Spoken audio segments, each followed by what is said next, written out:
1849 ਤੋਂ ਬਾਅਦ ਸਿੱਖ ਸੀ ਜਿਹੜੇ ਉਹ ਆਪਦੇ ਰਾਜ ਨੂੰ ਮੁਕਤ ਲੜਾਈ ਲੜਨ ਦੀ ਥਾਂ ਉਹਨਾਂ ਨੂੰ ਫਾਹ ਲਿਆ ਭਾਰਤ ਮਾਤਾ ਨੂੰ ਆਜ਼ਾਦ ਕਰਨ ਦੇ ਲਈ।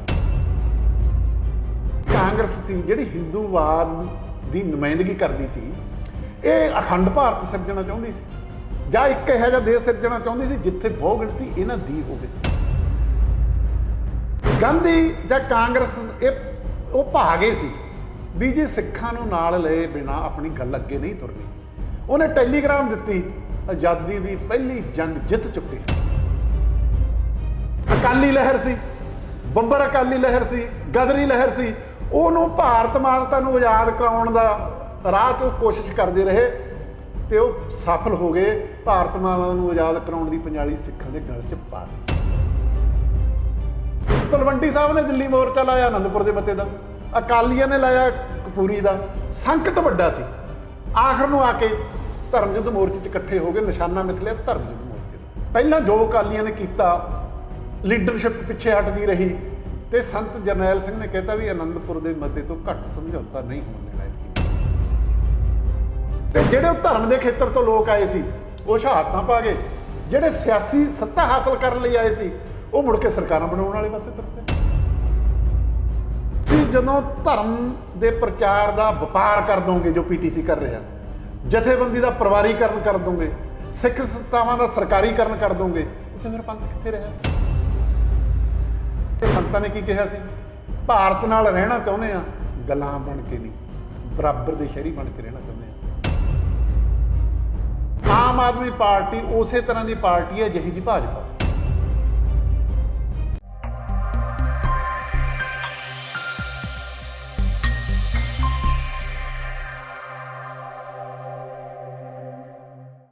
ਪੰਜਾਬ ਅਤੇ ਪੰਥ ਦੇ ਹਿੱਤਾਂ ਦੀ ਅਗਵਾਈ ਕਰਨ ਵਾਲਾ ਸ਼੍ਰੋਮਣੀ ਅਕਾਲੀ ਦਲ ਜਿਹੜਾ ਕਿ ਪੰਜਾਬੀਆਂ ਦੀ ਕੁਰਬਾਨੀ ਦਾ ਸਦਕਾ ਹੋਂਦ ਵਿੱਚ ਆਇਆ ਸੀ। ਸਿੱਖਾਂ ਨੇ ਬਹੁਤ ਵੱਡੀ ਤਾਦਾਦ ਦੇ ਵਿੱਚ ਕੁਰਬਾਨੀਆਂ ਕੀਤੀਆਂ ਸੀ, ਪਰ ਮੌਜੂਦਾ ਸਮੇਂ ਦੇ ਵਿੱਚ ਸ਼੍ਰੋਮਣੀ ਅਕਾਲੀ ਦਲ ਬਾਦਲ ਕੀ ਉਹਨਾਂ ਰਾਹਾਂ ਦੇ ਉੱਪਰ ਚੱਲ ਰਿਹਾ ਹੈ ਜਿਹੜੇ ਰਸਤੇ ਉਹਨਾਂ ਦੇ ਵੱਡ ਵਡੇਰਿਆਂ ਨੇ ਉਲੀਕੇ ਹੋਏ ਸੀ? ਬਹੁਤ ਵੱਡੇ ਸਵਾਲੀਆ ਚਿੰਨ੍ਹ ਲੱਗਦੇ ਨੇ। ਪਰ ਜਿਸ ਤਰੀਕੇ ਦੇ ਨਾਲ ਹੋਰਨਾਂ ਪਾਰਟੀਆਂ ਦੇ ਅੰਦਰ ਖਲਬਲੀ ਮਚੀ ਹੋਈ ਹੈ, ਕਾਂਗਰਸ ਦੀ ਗੱਲ ਕਰਦੇ ਹਾਂ ਤਾਂ ਉਸੇ ਤਰ੍ਹਾਂ ਕਿਤੇ ਨਾ ਕਿਤੇ ਸ਼੍ਰੋਮਣੀ ਅਕਾਲੀ ਦਲ ਬਾਦਲ ਦੇ ਅੰਦਰ ਵੀ ਖਲਬਲੀ ਮਚਦੀ ਨਜ਼ਰ ਆ ਰਹੀ ਹੈ। ਪਿਛਲੇ ਦਿਨੀ ਗੱਲ ਕਰਦੇ ਹਾਂ ਕਿ ਰਾਸ਼ਟਰਪਤੀ ਦੀ ਚੋਣ ਨੂੰ ਲੈ ਕੇ ਜਿਹੜਾ ਸੀ ਸ਼੍ਰੋਮਣੀ ਅਕਾਲੀ ਦਲ ਬਾਦਲ ਨੇ ਐਦ ਕੀਤਾ ਕਿ ਉਹ ਭਾਜਪਾ ਦਾ ਸਮਰਥਨ ਕਰੇਗੀ। ਚਾਹੇ ਭਾਜਪਾ ਦੇ ਨਾਲ ਉਹ ਗੱਠਜੋੜ ਟੁੱਟ ਚੁੱਕਾ ਹੈ, ਪਰ ਅੰਦਰੂਨੀ ਤੌਰ 'ਤੇ ਕਿਸ ਤਰੀਕੇ ਦੇ ਨਾਲ ਹਾਲਾਤ ਬਣੇ ਹੋਏ ਨੇ, ਪਰ ਉਹਦਾ ਵਿਰੋਧ ਕਰਦਿਆਂ ਹੋਇਆਂ ਮਨਪ੍ਰੀਤ ਸਿੰਘ ਅਯਾਲੀ ਅਕਾਲੀ ਆਗੂ ਵਿਰੋਧ ਕਰਦੇ ਨੇ ਕਿ ਮੈਂ ਕਿਸੇ ਵੀ ਤਰੀਕੇ ਦੇ ਨਾਲ ਬੀਜੇਪੀ ਨੂੰ ਸਮਰਥਨ ਨਹੀਂ ਕਰਾਂਗਾ। ਤਾਂ ਮੌਜੂਦਾ ਸਮੇਂ ਦੇ ਵਿੱਚ ਸ਼੍ਰੋਮਣੀ ਅਕਾਲੀ ਦਲ ਦਾ ਵਕਾਰ ਕਿਸ ਤਰ੍ਹਾਂ ਦਾ ਹੈ ਔਰ ਭਵਿੱਖ ਦੇ ਵਿੱਚ ਕਿਸ ਤਰੀਕੇ ਦੀਆਂ ਚੁਣੌਤੀਆਂ ਜਿਹੜਾ ਸ਼੍ਰੋਮਣੀ ਅਕਾਲੀ ਦਲ ਬਾਦਲ ਹੈ ਉਸ ਨੂੰ ਸਾਹਮਣਾ ਕਰਨਾ ਪੈ ਸਕਦੀਆਂ ਨੇ? ਸਾਡੇ ਨਾਲ ਇਸੇ ਵਿਸ਼ੇ ਦੇ ਉੱਪਰ ਗੱਲਬਾਤ ਕਰਨ ਵਾਸਤੇ ਮਾਲਵਿੰਦਰ ਸਿੰਘ ਮਾਲੀ ਜੁੜੇ ਨੇ, ਉਹਨਾਂ ਦੇ ਨਾਲ ਗੱਲਬਾਤ ਕਰਦੇ। ਮਾਲੀ ਸਾਹਿਬ ਸਵਾਗਤ ਹੈ। ਸਭ ਤੋਂ ਪਹਿਲਾਂ ਸਤਿ ਸ੍ਰੀ ਅਕਾਲ ਜੀ। ਵਾਹਿਗੁਰੂ ਜੀ ਕਾ ਖਾਲਸਾ, ਵਾਹਿਗੁਰੂ ਜੀ ਕੀ ਫਤਿਹ। ਮਾਲੀ ਸਾਹਿਬ, ਸਭ ਤੋਂ ਪਹਿਲਾਂ ਵੱਡਾ ਸਵਾਲ ਇੱਥੇ ਲੱਗਦਾ ਹੈ ਕਿ ਸ਼੍ਰੋਮਣੀ ਅਕਾਲੀ ਦਲ ਦੀ ਗੱਲ ਕੀਤੀ ਜਾਂਦੀ ਹੈ, ਉਹ ਅਕਾਲੀ ਦਲ ਜਿਹੜਾ ਸਿੱਖਾਂ ਦੀਆਂ ਕੁਰਬਾਨੀਆਂ ਦਾ ਸਦਕਾ ਹੋਂਦ ਵਿੱਚ ਆਇਆ ਸੀ, ਪਰ ਮੌਜੂਦਾ ਸਮੇਂ ਦੇ ਵਿੱਚ ਸ਼੍ਰੋਮਣੀ ਅਕਾਲੀ ਦਲ ਦੋਸ਼ ਲੱਗਦੇ ਨੇ ਕਿ ਜਿਹੜਾ ਪਰਿਵਾਰਵਾਦ ਕਾਬਜ਼ ਹੋਇਆ। ਕਿਵੇਂ ਦੇਖਦੇ ਹੋ ਅੱਜ ਦੇ ਅਕਾਲੀ ਦਲ ਨੂੰ ਔਰ ਪੁਰਾਤਨ ਅਕਾਲੀ ਦਲ ਨੂੰ? ਅਸਲ ਦੇ ਵਿੱਚ ਨਾ ਜੀ, ਜਿਹੜਾ ਸੰਕਟ ਆ ਪੰਜਾਬ ਦਾ ਜਾਂ ਅਕਾਲੀ ਦਲ ਦਾ ਸੰਕਟ ਆ, ਇਹਦੀਆਂ ਜੜ੍ਹਾਂ 1849 'ਚ ਪਈਆਂ ਨੇ। ਜਿਹੜਾ ਇੱਕ ਸਿੱਖ ਰਾਜ ਸਿਰਜਿਆ ਗਿਆ ਸੀ ਜਦੋਂ ਸਰਕਾਰੇ ਖਾਲਸਾ ਸੀ, ਜੇ ਸਿਰਾਂ ਦੇ ਪੱਖੋਂ ਦੇਖੋ ਤੁਸੀਂ 65% ਮੁਸਲਮਾਨ, 17% ਹਿੰਦੂ, 11% ਸਿੱਖ, ਪਰ ਉਹ ਰਾਜ ਸਥਾਪਿਤ ਕਰਨ ਦੇ ਵਿੱਚ ਖਾਲਸਾ ਪੰਥ ਜਾਂ ਸਿੱਖ ਉਹ ਧੁਰਾ ਸੀ। ਕੋਈ ਉਹਨਾਂ ਦਾ ਘੱਟ ਹਮਾਇਤੀ ਸੀ, ਕੋਈ ਵੱਧ ਹਮਾਇਤੀ ਸੀ, ਵਿਰੋਧੀ ਵੀ ਸੀ, ਤੇ ਮਹਾਰਾਜਾ ਰਣਜੀਤ ਸਿੰਘ ਦਾ ਰਾਜ ਸੀ। ਅਸੀਂ ਪੰਜਾਬ ਵਾਲੇ ਤਾਂ 98 ਸਾਲ ਗੁਲਾਮ ਰਹੇ। ਜਿਹੜਾ ਮੁਲਕ ਆ ਜਿਹਨੂੰ ਆਪਾਂ ਭਾਰਤ ਕਹਿੰਦੇ ਆ ਜਾਂ ਹਿੰਦੁਸਤਾਨ ਕਹਿਣ ਲੱਗੇ ਵਾਲੇ, ਹਾਲਾਂਕਿ ਗੁਰੂ ਨਾਨਕ ਸਾਹਿਬ ਨੇ ਸ਼ਬਦ ਵਰਤਿਆ ਸੀ ਉਦੋਂ, ਖੁਰਾਸਾਨ ਉਸਮਾਨਾ ਕੀਆ ਹਿੰਦੁਸਤਾਨ ਡਰਾਇਆ। ਉਦੋਂ ਕੋਈ ਦੇਸ਼ ਥੋੜ੍ਹਾ ਹੁੰਦਾ ਸੀ, ਇਹ ਇਲਾਕਾ ਸੀ। ਸਿੰਧ ਦਰਿਆ ਤੋਂ ਇੱਧਰਲੇ ਪਾਸੇ ਨੂੰ, ਫਿਰ ਕੋਈ ਇਹਨੂੰ ਇੰਡਸ ਕਹਿਣ ਲੱਗ ਗਿਆ, ਕੋਈ ਸਿੰਧੂ ਕਹਿਣ ਲੱਗ ਗਿਆ। ਉਦੋਂ ਜਿਹੜਾ ਉਹ ਰਾਜ ਬਣਿਆ ਨਾ ਜੀ, ਉਹ ਉਸ ਵੇਲੇ ਇਹ ਕਿਹਾ ਜਾਂਦਾ, ਅੱਜ ਵੀ ਜਦੋਂ ਨਿਰਣੇ ਹੁੰਦੇ ਨੇ ਵੀ ਉਸ ਵੇਲੇ ਦੇ 5 ਦੁਨੀਆ 'ਤੇ ਜਿਹੜੇ ਵਧੀਆ ਰਾਜ ਆ, ਉਹਨਾਂ ਦੇ ਵਿੱਚੋਂ ਇੱਕ ਸੀ। ਕਿਸੇ ਨਾਲ ਧਰਮ ਦਾ ਵਿਤਕਰਾ ਨਹੀਂ, ਕਿਸੇ ਨਾਲ ਕਿਸੇ ਤਰ੍ਹਾਂ ਦਾ ਵਿਤਕਰਾ ਨਹੀਂ, ਇਨਸਾਫ ਦਾ ਰਾਜ ਸੀ। ਜਿਹੜੀ ਸਰਕਾਰ ਬਣੀ ਸੀ ਉਹਦੇ ਵਿੱਚ ਵੀ ਅੱਡ ਅੱਡ ਵਰਗਾਂ ਦੇ ਲੋਕ ਸੀ। ਉਹ ਉੱਥੇ ਗੁਰੂ ਨਾਨਕ ਦਾ ਜਿਹੜਾ ਫਲਸਫਾ ਸੀ, ਨਾ ਕੋ ਵੈਰੀ ਨਹੀਂ ਬਗਾਨਾ ਸਗਲ ਸੰਗ ਹਮ ਕੋ ਬਣਾਈ, ਜਾਂ ਸਰਬੱਤ ਦੇ ਭਲੇ 'ਚ ਭਲਾ ਦੇਖਣਾ, ਇਹਦਾ ਬੋਲਬਾਲਾ ਸੀ, ਦੁਆ ਸੀ। ਠੀਕ ਆ, ਕਰੈਤਾਂ ਰਾਜਿਆਂ 'ਚ ਜੋ ਹੁੰਦੀਆਂ ਨੇ ਹੈਗੀਆਂ ਸੀ, ਆਪਾਂ ਇਹ ਨਹੀਂ ਕਹਿ ਸਕਦੇ ਉਹਨੂੰ ਵੀ ਪੂਰੀ ਤਰ੍ਹਾਂ ਇਸ ਤਰ੍ਹਾਂ ਦੀ ਗੱਲ ਸੀ। ਉਹ ਜਿਹੜਾ ਰਾਜ ਖੁੱਸਿਆ ਨਾ ਜੀ, ਉਹ ਜਿਹੜਾ ਝੋਰਾ ਸਾਡਾ ਰਾਜ, ਉਹ ਪੰਜਾਬੀਆਂ 'ਚ ਵੀ ਹੋਣਾ ਚਾਹੀਦਾ ਤੇ ਸਿੱਖਾਂ 'ਚ ਤਾਂ ਹੈਗਾ, ਇਹਨੂੰ ਤੁਸੀਂ ਮੇਟ ਨਹੀਂ ਸਕਦੇ।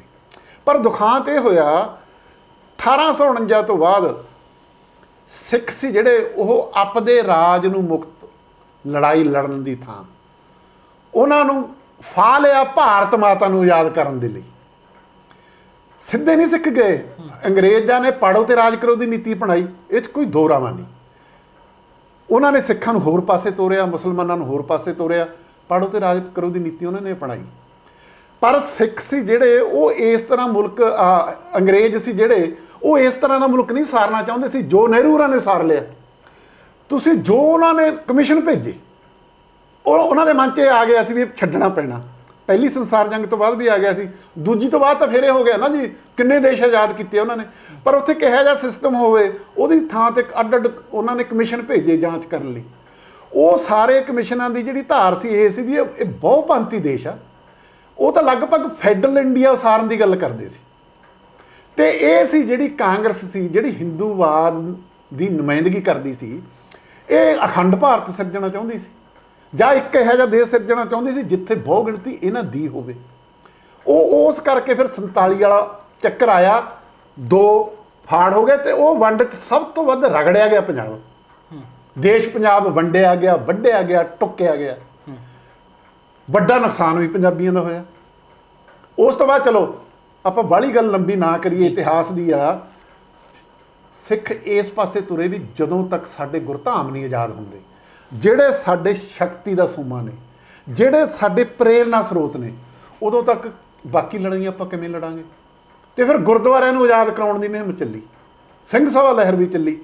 ਜਦੋਂ ਨਨਕਾਣਾ ਸਾਹਿਬ ਦੀ ਜੰਗ ਜਿੱਤੀ ਹੈ ਖਾਲਸੇ ਨੇ, ਗਾਂਧੀ ਜਾਂ ਕਾਂਗਰਸ ਉਹ ਭਾਗੇ ਸੀ ਵੀ ਜੀ ਸਿੱਖਾਂ ਨੂੰ ਨਾਲ ਲਏ ਬਿਨਾਂ ਆਪਣੀ ਗੱਲ ਅੱਗੇ ਨਹੀਂ ਤੁਰਨੀ। ਉਹਨੇ ਟੈਲੀਗ੍ਰਾਮ ਦਿੱਤੀ, ਆਜ਼ਾਦੀ ਦੀ ਪਹਿਲੀ ਜੰਗ ਜਿੱਤ ਚੁੱਕੇ ਹਾਂ। ਜਿਹੜੀ ਅਕਾਲੀ ਲਹਿਰ ਸੀ, ਬੱਬਰ ਅਕਾਲੀ ਲਹਿਰ ਸੀ, ਗਦਰੀ ਲਹਿਰ ਸੀ, ਉਹਨੂੰ ਭਾਰਤ ਮਾਤਾ ਨੂੰ ਆਜ਼ਾਦ ਕਰਾਉਣ ਦਾ ਰਾਹ 'ਚ ਉਹ ਕੋਸ਼ਿਸ਼ ਕਰਦੇ ਰਹੇ ਤੇ ਉਹ ਸਫਲ ਹੋ ਗਏ। ਭਾਰਤ ਮਾਤਾ ਨੂੰ ਆਜ਼ਾਦ ਕਰਾਉਣ ਦੀ ਪੰਜਾਲੀ ਸਿੱਖਾਂ ਦੇ ਗਲ 'ਚ ਪਾਤੀ।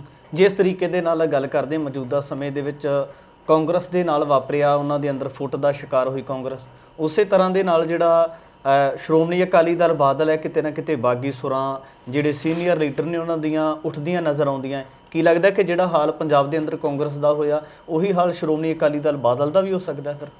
ਨਹੀਂ, ਬਾਦਲ ਦਾ ਤਾਂ ਹੋ ਹੀ ਪਿਆ, ਇਹ 'ਚ ਕੋਈ ਦੋ ਰਾਮਾ ਨਹੀਂ। ਪਰ ਇਹ ਸ਼ੁਰੂ ਕਿੱਥੋਂ ਹੋਇਆ? ਅਕਾਲੀ ਦਲ ਦਾ ਇਤਿਹਾਸ ਬਹੁਤ ਸ਼ਾਨਾਮੱਤਾ, ਬਹੁਤ ਕੁਰਬਾਨੀਆਂ ਦਿੱਤੀਆਂ ਨੇ ਪੰਜਾਬੀ ਸੂਬੇ ਲਈ ਵੀ। 1982 ਦਾ ਜਿਹੜਾ ਧਰਮ ਯੁੱਧ ਮੋਰਚਾ ਸੀ, ਕਿਹੜੀ ਗੱਲ ਤੇ ਸੀ? ਆਨੰਦਪੁਰ ਦੇ ਮਤੇ ਲਈ। ਉਹ ਤੇ ਅੱਡ ਅੱਡ ਧਿਰਾਂ ਸੀ। ਅਕਾਲੀ ਦਲ ਸਿਆਸੀ ਪੱਖ ਤੋਂ ਆਏ ਵੀ ਰਾਜਾਂ ਨੂੰ ਵੱਧ ਅਧਿਕਾਰ ਮਿਲਣੇ ਚਾਹੀਦੇ ਨੇ, ਅਸੀਂ ਕਰ ਨਹੀਂ ਸਕਦੇ ਜੋ ਕਰਨਾ। ਸੰਤ ਜਰਨੈਲ ਸਿੰਘ ਖਾਲਸਾ ਭਿੰਡਰਾਂ ਵਾਲੇ ਇੱਕ ਹੋਰ ਪਾਸਿਓਂ ਆਏ ਵੀ ਜਦੋਂ ਤੁਸੀਂ ਧਰਮ 'ਚ ਪਰਪੱਕ ਨਹੀਂ, ਜਦੋਂ ਸਿੱਖ ਸੱਚਾ ਸਿੱਖ ਨਹੀਂ ਬਣਦਾ, ਉਦੋਂ ਤੱਕ ਕੋਈ ਵਧੀਆ ਲੜਾਈ ਕਿਵੇਂ ਲੜ ਲਓ। ਤਲਵੰਡੀ ਸਾਹਿਬ ਨੇ ਦਿੱਲੀ ਮੋਰਚਾ ਲਾਇਆ ਆਨੰਦਪੁਰ ਦੇ ਮਤੇ ਦਾ, ਅਕਾਲੀਆਂ ਨੇ ਲਾਇਆ ਕਪੂਰੀ ਦਾ। ਸੰਕਟ ਵੱਡਾ ਸੀ। ਆਖਰ ਨੂੰ ਆ ਕੇ ਧਰਮ ਯੁੱਧ ਮੋਰਚੇ 'ਚ ਇਕੱਠੇ ਹੋ ਗਏ, ਨਿਸ਼ਾਨਾ ਮਿਥ ਲਿਆ ਧਰਮ ਯੁੱਧ ਮੋਰਚੇ ਦਾ। ਪਹਿਲਾਂ ਜੋ ਅਕਾਲੀਆਂ ਨੇ ਕੀਤਾ, ਲੀਡਰਸ਼ਿਪ ਪਿੱਛੇ ਹਟਦੀ ਰਹੀ, ਤੇ ਸੰਤ ਜਰਨੈਲ ਸਿੰਘ ਨੇ ਕਹਿਤਾ ਵੀ ਆਨੰਦਪੁਰ ਦੇ ਮਤੇ ਤੋਂ ਘੱਟ ਸਮਝੌਤਾ ਨਹੀਂ ਹੋਣ ਦੇਣਾ, ਇਤਕੀ ਮੈਂ ਡਾਂਗ ਫੜ ਕੇ ਦੀ ਰਾਖੀ ਕਰੂੰ। ਦਰਬਾਰ ਸਾਹਿਬ ਤੇ ਹਮਲਾ ਹੋਇਆ, ਕਿਉਂਕਿ ਲੜੇ ਸਿੱਖ ਰਹੇ ਸੀ। ਗੁਰਧਾਮਾਂ ਤੇ ਹਮਲਾ ਕੀਤਾ, ਕਾਹਦੇ ਖਾਤਰ? ਉਸ ਲੜਾਈ ਨੂੰ ਦਬਾਉਣ ਖਾਤਰ, ਉਸ ਲੜਾਈ ਨੂੰ ਛੱਡਣ ਖਾਤਰ। ਇਹਦਾ ਧਾਰਮਿਕ ਪੱਖ ਵੀ ਆ ਗਿਆ। ਦਰਬਾਰ ਸਾਹਿਬ ਤੇ ਫੌਜੀ ਹਮਲਾ, ਅਕਾਲ ਤਖਤ ਨੂੰ ਉਹ ਕਰਨਾ, ਤੇ ਜਿਹੜੇ ਉਹ ਧਰਮ ਦੇ ਖੇਤਰ ਤੋਂ ਲੋਕ ਆਏ ਸੀ ਉਹ ਸ਼ਹਾਦਤਾਂ ਪਾ ਗਏ। ਜਿਹੜੇ ਸਿਆਸੀ ਸੱਤਾ ਹਾਸਲ ਕਰਨ ਲਈ ਆਏ ਸੀ ਉਹ ਮੁੜ ਕੇ ਸਰਕਾਰਾਂ ਬਣਾਉਣ ਵਾਲੇ ਪਾਸੇ ਤੁਰ ਪਏ, ਉੱਥੋਂ ਬਚ ਨਿਕਲੇ। ਤੇ ਫਿਰ ਬਾਦਲ ਦਾ ਦਿਖਾਂਤ ਕਿੱਥੋਂ ਸ਼ੁਰੂ ਹੁੰਦਾ? ਇਹ ਹੁੰਦਾ 1996 ਤੋਂ। ਜਦੋਂ ਇਹਨਾਂ ਨੇ ਫਿਰ ਉਹ ਪੰਥਕ ਏਜੰਡਾ ਛੱਡ ਕੇ ਇਹ ਕਿਹਾ ਪੰਜਾਬੀ ਪਾਰਟੀ ਬਣਾਉਣ ਦੀ ਗੱਲ, ਜਦੋਂ ਤੁਸੀਂ ਆਪਦਾ ਧੋਰਾ ਛੱਡ ਪੰਥਕ ਏਜੰਡਾ ਪੰਜਾਬ ਦੇ ਏਜੰਡੇ ਨਾਲ ਵੱਖਰਾ ਕੀ ਆ? ਪੰਜਾਬ ਦੇ ਹਿੱਤ ਤੇ ਪੰਥ ਦੇ ਹਿੱਤ ਕਿਤੇ ਟਕਰਾਉਂਦੇ ਹੀ ਨਹੀਂ। ਪੰਥ ਤੋਂ ਬਿਨਾਂ ਪੰਜਾਬ ਦੀ ਹੋਂਦ ਹੀ ਨਹੀਂ ਚਿਤਵੀ ਜਾ ਸਕਦੀ। ਸਿੱਖ ਇਤਿਹਾਸ ਤੋਂ ਬਿਨਾਂ ਪੰਜਾਬ ਦਾ, ਹਾਂ ਇਹ ਠੀਕ ਆ, ਜਦੋਂ ਵੀ ਕੋਈ ਕੌਮ ਲੜਦੀ ਆ, ਖੇਤਰ ਲੜਦਾ, ਇਹ ਤਾਂ ਚਲੋ ਸਿੱਖ ਧਰਮ ਆਪਾਂ ਕਹਿ ਲਓ, ਸਿੱਖ ਕੌਮ ਇੱਕ ਧੁਰਾ ਬਣਦਾ ਹੁੰਦਾ ਉਹਦਾ, ਬਾਕੀ ਉਹਦੇ ਆਲੇ ਦੁਆਲੇ ਵੀ ਹੁੰਦੇ ਨੇ, ਵਿਰੋਧ ਦੇ ਵਿੱਚ ਵੀ ਹੁੰਦੇ ਨੇ। ਪੰਜਾਬ ਦੇ ਵਿੱਚ ਕਦੇ ਧਾਰਮਿਕ ਫੁੱਟ ਨਹੀਂ ਰਹੀ। ਪੰਜਾਬ 'ਚ ਜਦੋਂ ਹਿੰਦੂ ਸਿੱਖ ਦਾ ਤਣਾਅ ਪੈਦਾ ਹੋਇਆ, ਉਦੋਂ ਹੀ ਪੈਦਾ ਹੋਇਆ ਜਦੋਂ ਅਕਾਲੀ ਦਲ ਹੱਕਾਂ ਲਈ ਲੜਿਆ। ਉਹਨਾਂ ਹੱਕਾਂ ਦੇ ਵਿਰੋਧ 'ਚ ਖੜਦੇ ਸੀ, ਕਹਿ ਦਿੰਦੇ ਸੀ ਇਹਨੂੰ ਹਿੰਦੂ ਸਿੱਖ ਦੀ ਲੜਾਈ ਆ। ਲੜਾਈ ਸੀ ਪੰਜਾਬ ਦੇ ਹੱਕਾਂ ਨਾਲ ਖੜਨਾ ਜਾਂ ਕੇਂਦਰ ਨਾਲ ਖੜਨਾ ਜਾਂ ਨਿਊਟਰਲ ਹੋਣਾ ਜਾਂ ਵਿਰੋਧ 'ਚ ਹੋਣਾ। ਇਹਨਾਂ ਨੇ ਉਹਦੇ ਪੈਂਤੜਾ ਛੱਡ ਕੇ ਪੰਜਾਬੀ ਪਾਰਟੀ ਬਣਾ ਲਈ ਜੀ। ਪੂਰੀ ਜਿੱਤ ਹੋਈ, ਲੋਕ ਸਭਾ ਦੀ ਚੋਣ ਜਿੱਤੀ। ਲੋਕ ਸਭਾ ਦੀ ਚੋਣ ਜਦੋਂ ਜਿੱਤੀ, ਉਦੋਂ ਟੋੜਾ ਸਾਹਿਬ ਨਾਲ ਹੁੰਦੇ ਸੀ। ਉਦੋਂ ਮੈਂ ਨਨਕਾਣਾ ਸਾਹਿਬ ਐਜੂਕੇਸ਼ਨ ਟਰਸਟ ਦੇ ਵਿੱਚ ਤਾਲਮੇਲ ਅਫਸਰ ਸੀ, ਉਹ ਪ੍ਰਧਾਨ ਸੀ ਟੋੜਾ ਸਾਹਿਬ, ਮੈਂ ਉਹਨਾਂ ਦੇ ਨਾਲ ਹੀ ਹੁੰਦਾ ਸੀ। ਜਦੋਂ ਦਿੱਲੀ ਗਿਆ, ਉਦੋਂ ਬਿਲਕੁਲ ਇਹੀ ਗੱਲ ਹੋ ਰਹੀ ਸੀ ਵੀ ਵਾਜਪਾਈ ਸਰਕਾਰ ਫਸੀ ਹੋਈ ਆ ਕਸੂਤੀ। ਜਿਵੇਂ ਪਹਿਲਾਂ 75 ਵੇਲੇ ਹੋਈ ਸੀ, ਇੰਦਰਾ ਗਾਂਧੀ ਕਹਿੰਦੀ ਸੀ ਵੀ ਤੁਹਾਡੇ ਮਸਲੇ ਦੱਸੋ ਕਿਹੜੇ ਨਿਬੇੜਨੇ ਆ, ਕਿ ਕਿੰਨੇ ਨਿਬੇੜੇ ਜਾਂਦੇ, ਨਾ ਨਿਬੇੜੇ ਜਾਂਦੇ, ਵੱਖਰੀ ਗੱਲ ਆ। ਉਦੋਂ ਅਕਾਲੀਆਂ ਨੇ ਕਿਹਾ ਵੀ ਨਹੀਂ ਅਸੀਂ ਤਾਂ ਲੜਾਂਗੇ, ਵੱਡੀ ਲੜਾਈ ਆ ਸਾਡੀ ਇਸ ਖਾਤਰ। ਪੰਜਾਬ ਭਵਨ ਬੈਠੇ ਆ, ਸਾਰੀਆਂ ਗੱਲਾਂ ਹੋ ਰਹੀਆਂ, ਤਰਲੋਚਨ ਸਿੰਘ ਹੋਰੀ ਹੋਰ 3-4 ਆਓ ਜੀ ਤੁਹਾਡੀ ਵਾਜਪਾਈ ਨਾਲ ਮੁਲਾਕਾਤ ਕਰਾਉਂਦੇ ਆ। ਉਹਦੇ ਮੁਲਾਕਾਤ ਕਰਨ ਵੇਲੇ ਅਸੀਂ ਉੱਥੇ ਬੈਠੇ, ਐਲਾਨ ਹੋ ਗਿਆ ਸ਼੍ਰੋਮਣੀ ਅਕਾਲੀ ਦਲ ਵੱਲੋਂ ਬਿਨਾਂ ਸ਼ਰਤ ਭਾਜਪਾ ਨੂੰ ਹਮਾਇਤ ਦਿੱਤੀ ਗਈ। ਟੋੜਾ ਸਾਹਿਬ ਨੇ ਉਹਦੇ ਮੱਥੇ ਤੇ ਹੱਥ ਮਾਰਿਆ। ਮੁੜ ਕੇ ਬਾਦਲ ਨਾਲ ਉਹਨਾਂ ਦੀ ਉੱਥੇ ਗੱਲ ਨਹੀਂ ਹੋਈ, ਮਿਲੇ ਨਹੀਂ ਉਹ ਬਾਦਲ ਨੂੰ। ਫਿਰ ਸੁਖਬੀਰ ਬਣਾਤਾ ਮੰਤਰੀ, ਚੰਦੂਮਾਜਰੇ ਨੂੰ ਛੱਡ ਕੇ, ਉਹ ਵਿਚਾਲੇ ਛੱਡ ਕੇ ਆ ਗਏ। ਟੋੜਾ ਸਾਹਿਬ ਉਸੇ ਧਾਰਾ 'ਚ ਰਹੇ ਨੇ, ਪਰ ਉਸ ਧਾਰਾ 'ਚ ਉਹ ਪੰਥ ਦੀ ਨੁਮਾਇੰਦਗੀ ਕਰਦੇ ਰਹੇ ਨੇ। ਮੈਂ ਇਹ ਨਹੀਂ ਕਹਿੰਦਾ ਵੀ ਟੋੜਾ ਸਾਹਿਬ 'ਚ ਕੋਈ ਨੁਕਸ ਨਹੀਂ ਜਾਂ ਘਾਟ ਨਹੀਂ ਜਾਂ ਕੋਈ ਹੋਰ ਨਹੀਂ, ਮੇਨ ਧਾਰਾ ਦੇ ਵਿੱਚ ਉਹ ਪੰਥ ਦੀ ਨੁਮਾਇੰਦਗੀ ਕਰਦੇ ਰਹੇ ਨੇ। ਉਦੋਂ ਬਿਨਾਂ ਸ਼ਰਤ ਹਮਾਇਤ ਜਿਹੜੀ ਦਿੱਤੀ ਸੀ, ਇਹ ਉਹਦਾ ਸਿੱਟਾ ਇਹਨਾਂ ਨੇ ਫਿਰ ਪੰਥ ਵੀ ਛੱਡਤਾ, ਪੰਜਾਬ ਵੀ ਛੱਡਤਾ, ਇਹ ਫਿਰ ਪੂਰੀ ਰਾਸ਼ਟਰਵਾਦੀ ਲਾਈਨ ਤੇ ਆ ਗਏ। ਐਨ ਵਾਜਪਾਈ ਸਰਕਾਰ ਦੀ ਜਿਵੇਂ ਮੁੜ ਕੇ ਮੋਦੀ ਸਰਕਾਰ ਦੀ ਜਿਵੇਂ ਟਰੈਕਟਰ ਮਗਰ ਟਰਾਲੀ ਹੁੰਦੀ ਹੈ ਨਾ, ਵੀ ਪੰਜਾਬ 'ਚ ਅਸੀਂ ਜੋ ਮਰਜ਼ੀ ਕਰੀਏ ਤੁਸੀਂ ਨਹੀਂ ਬੋਲਣਾ, ਦਿੱਲੀ 'ਚ ਤੁਸੀਂ ਜੋ ਮਰਜ਼ੀ ਕਰੋ ਅਸੀਂ ਨਹੀਂ ਬੋਲਣਾ। ਪੰਜਾਬ ਵਾਲੇ ਭਾਜਪਾ ਵਾਲੇ ਰੋਂਦੇ ਰਹੇ ਵੀ ਸਾਨੂੰ ਇੱਥੇ ਕੋਈ ਪੁੱਛਦੇ ਹੀ ਨਹੀਂ। ਉੱਥੇ ਇਹਨਾਂ ਨੂੰ ਗੱਲ ਸੀ ਵੀ ਸਾਨੂੰ ਮਾਇਆ ਇਕੱਠੀ ਕਰਨ ਦਿਓ, ਤੁਸੀਂ ਸਾਡੀ ਗੱਲ ਨਾ ਬੋਲਿਓ। ਦਿੱਲੀ ਸਰਕਾਰ ਦਾ ਇੱਕ ਅਣਲਿਖਤ ਸਮਝੌਤਾ ਪੰਜਾਬ ਦੇ ਲੀਡਰਾਂ ਨਾਲ, ਜਿਹੜਾ ਕੇਂਦਰ ਸਰਕਾਰ ਦੀਆਂ ਨੀਤੀਆਂ ਪੰਜਾਬ 'ਚ ਲਾਗੂ ਕਰਨ 'ਚ ਵਿਘਨ ਨਹੀਂ ਪਾਊ, ਉਹਦੇ ਖਿਲਾਫ ਕੋਈ ਜਾਂਚ ਨਹੀਂ ਹੋਈ। ਅਮਰਿੰਦਰ ਨੇ ਤੋੜੀ, ਉਹਦੀ ਨੱਕ ਰਗੜਾ ਕੇ ਉਹ ਲਿਆਂਦਾ ਉਹਨਾਂ ਨੇ। ਇਹਨਾਂ ਨੇ ਉਹ ਅਕਾਲੀ ਦਲ ਜਿਹੜਾ ਜੰਮੂ ਕਸ਼ਮੀਰ ਵਾਲੇ 370 ਧਾਰਾ ਵਾਲੇ ਅਧਿਕਾਰ ਮੰਗਦਾ ਸੀ, ਉਦੋਂ ਹੋਂਦ ਖਤਮ ਕਰਨ ਤੇ ਗੁੱਠਾ ਲਾਏ। ਮੌਜੂਦਾ ਸਮੇਂ ਦੇ ਵਿੱਚ ਲੋਕ ਸਵਾਲ ਕਰਦੇ ਕਿ ਕਿਸਾਨੀ ਅੰਦੋਲਨ ਵੇਲੇ ਜਿਹੜਾ ਸੀ ਬੀਜੇਪੀ ਦੇ ਨਾਲੋਂ ਅਕਾਲੀ ਦਲ ਬਾਦਲ ਨੇ ਗੱਠਜੋੜ ਤੋੜਤਾ, ਤੇ ਅੱਜ ਅੰਦਰ ਖਾਤੇ ਜੁੜਿਆ ਹੋਇਆ ਜਾਂ ਫਿਰ ਪਹਿਲਾਂ ਦੇ ਵਾਂਗ ਤੋੜਿਆ ਹੋਇਆ? ਦੇਖੋ ਗੱਠਜੋੜ ਨਹੀਂ ਟੁੱਟਿਆ। ਗੱਠਜੋੜ ਕੀ ਹੁੰਦਾ? ਸਾਂਝ ਹੁੰਦੀ ਹੈ ਨੀਤੀਆਂ ਦੀ, ਪਾਲਸੀਆਂ ਦੀ। ਨੀਤੀਆਂ ਪਾਲਸੀਆਂ ਪੱਖੋਂ ਇਹ ਬਿਲਕੁਲ ਨਹੀਂ ਉਹਦੇ ਨਾਲੋਂ ਟੁੱਟੇ। ਇਹ ਜਦੋਂ ਪੈਰਾਂ ਹੇਠਾਂ ਅੱਗ ਵਲ ਗਈ ਕਿਸਾਨ ਅੰਦੋਲਨ ਦੀ, ਫਿਰ ਹਮਾਇਤ ਵਾਪਸ ਲਈ ਆ। ਹਮਾਇਤ ਵਾਪਸ ਲਈ ਆ, ਇਹ ਤਾਂ ਨਹੀਂ ਕਿਹਾ ਵੀ ਇਹ ਰਾਜਾਂ ਨੂੰ ਕਾਨੂੰਨ ਬਣਾਉਣ ਦਾ ਹੱਕ ਆ, ਕੇਂਦਰ ਨੂੰ ਕਾਨੂੰਨ ਬਣਾਉਣ ਦਾ ਹੱਕ ਨਹੀਂ। ਸਿਆਸੀ ਪੋਜੀਸ਼ਨ ਕਿਸੇ ਪਾਰਟੀ ਨੇ ਨਹੀਂ ਲਈ, ਇਹ ਬਾਹਲੀਆਂ ਪਾਰਟੀਆਂ ਨੇ ਨਹੀਂ ਲਈ, ਪਰ ਕਿਉਂਕਿ ਕਿਸਾਨ ਅੰਦੋਲਨ ਕਰਨ ਖਾਤਰ ਉਹਨਾਂ ਨੇ ਇਹ ਕੀਤਾ। ਹੁਣ ਜਿੱਥੇ ਤੁਸੀਂ ਗੱਲ ਲਿਆਂਦੀ ਆ, ਪਹਿਲਾਂ 13-14 ਸੀ, ਹੁਣ 3 ਰਹਿ ਗਏ ਨਾ ਜੀ। 3 ਜਦੋਂ ਬੰਦੇ ਰਹਿ ਗਏ, ਜਿਹਨੂੰ ਕਹਿੰਦੇ ਅਕਾਲੀ ਦਲ ਦੇ ਸਾਹਮਣੇ ਸਵਾਲ ਆ ਗਿਆ, ਜੇ ਅਕਾਲੀ ਦਲ ਬਚਾਉਣਾ ਤਾਂ ਬਾਦਲ ਪਰਿਵਾਰ ਨਹੀਂ ਬਚਦਾ, ਜੇ ਬਾਦਲ ਪਰਿਵਾਰ ਬਚਾਉਣਾ ਤਾਂ ਅਕਾਲੀ ਦਲ ਰਿਵਾਈਵ ਨਹੀਂ ਹੁੰਦਾ। ਮਨਪ੍ਰੀਤ ਇਆਲੀ ਨੇ ਜਿਹੜੇ ਨੁਕਤੇ ਉਠਾਏ ਨੇ ਉਹ ਬਹੁਤ ਅਹਿਮ ਨੁਕਤੇ ਨੇ। ਉਹਨੇ ਇਹ ਸਵਾਲ ਵੀ ਉਠਾਇਆ, ਪਿਛਲੇ ਸਮੇਂ 'ਚ ਲੀਡਰਸ਼ਿਪ ਵੱਲੋਂ ਬਹੁਤ ਗਲਤੀਆਂ ਹੋਈਆਂ ਹੋਣਗੀਆਂ, ਇਹਦੀ ਜਦੋਂ ਵਿਆਖਿਆ ਹੋਊ ਨਾ, ਉਹ ਇਹੀ ਆ ਵੀ ਤੁਸੀਂ ਰਾਸ਼ਟਰਵਾਦੀ ਤੇ ਮਾਇਆਧਾਰੀ ਬਣੇ ਹੋ। ਗੁਰੂ ਗ੍ਰੰਥ ਸਾਹਿਬ 'ਚ ਤਾਂ ਲਿਖਿਆ ਨਾ ਜੀ, ਪਾਪਾਂ ਬਾਝੋਂ ਹੋਵੇ ਨਾ ਹੀ ਮੋਇਆ ਸਾਥ ਨਾ ਹੋ ਜਾਏ, ਮਾਇਆਧਾਰੀ ਅੰਨਾ ਬੋਲਾ। ਤੇ ਇਹਨਾਂ ਸਮਿਆਂ 'ਚ ਕੌਣ ਨੇ ਮਾਇਆਧਾਰੀ ਹੋਏ ਨੇ? ਸਿੱਖਾਂ ਦੇ ਵਿੱਚੋਂ ਜਾਂ ਅਕਾਲੀਆਂ ਦੇ ਵਿੱਚੋਂ। ਮਾਇਆਧਾਰੀ ਅੰਨਾ ਬੋਲਾ, ਰਾਜੇਸ਼ੀ ਮੁਕੱਦਮ ਕੁੱਤੇ ਜਾਏ ਜਗਾਵਣ ਬੈਠੇ ਸੁੱਤੇ। ਸੋ ਇਸ ਕਰਕੇ ਇਹਨਾਂ ਨੇ ਬਾਬੇ ਨਾਨਕ ਦੇ ਫਲਸਫੇ ਨੂੰ ਅਲਵਿਦਾ ਕਹਿਤੀ, ਪੰਥਕ ਏਜੰਡੇ ਨੂੰ ਵੀ ਅਲਵਿਦਾ ਕਹਿਤੀ। ਉਹ ਅਕਾਲੀ ਦਲ ਜਿਹਦਾ ਚੋਣ ਮੈਨੀਫੈਸਟੋ 'ਚ ਵਾਅਦਾ ਸੀ ਵੀ ਪੰਜਾਬ 'ਚ ਜਿਹੜੀ ਜ਼ੁਲਮ ਦੀ ਹਨੇਰੀ ਝੁੱਲੀ ਆ, ਇਹਦੇ ਲਈ ਉੱਚ ਪੱਧਰੀ ਕਮਿਸ਼ਨ ਬਣਾਵਾਂਗੇ, ਦੋਸ਼ੀਆਂ ਨੂੰ ਕਟਹਿਰੇ 'ਚ ਖੜਾ ਕਰਾਂਗੇ। ਹੋਇਆ ਕਿ ਜਦੋਂ ਕਾਮਰੇਡਾਂ ਦੇ ਵਿਧਾਇਕ ਨੇ, ਹਰਦੇਵ ਅਰਸ਼ੀ ਨੇ ਵਿਧਾਨ ਸਭਾ 'ਚ ਸਵਾਲ ਚੱਕਿਆ, ਬਾਦਲ ਸਾਹਿਬ ਇਹਦਾ ਕੀ ਬਣਿਆ? ਛੱਡੋ ਜੀ, ਬੀਤੇ ਦੇ ਪਾਓ ਮਿੱਟੀ, ਦੱਬੇ ਮੁਰਦੇ ਫਰੋਲ ਕੇ ਕੀ ਹੁੰਦਾ। ਚੁੱਪ।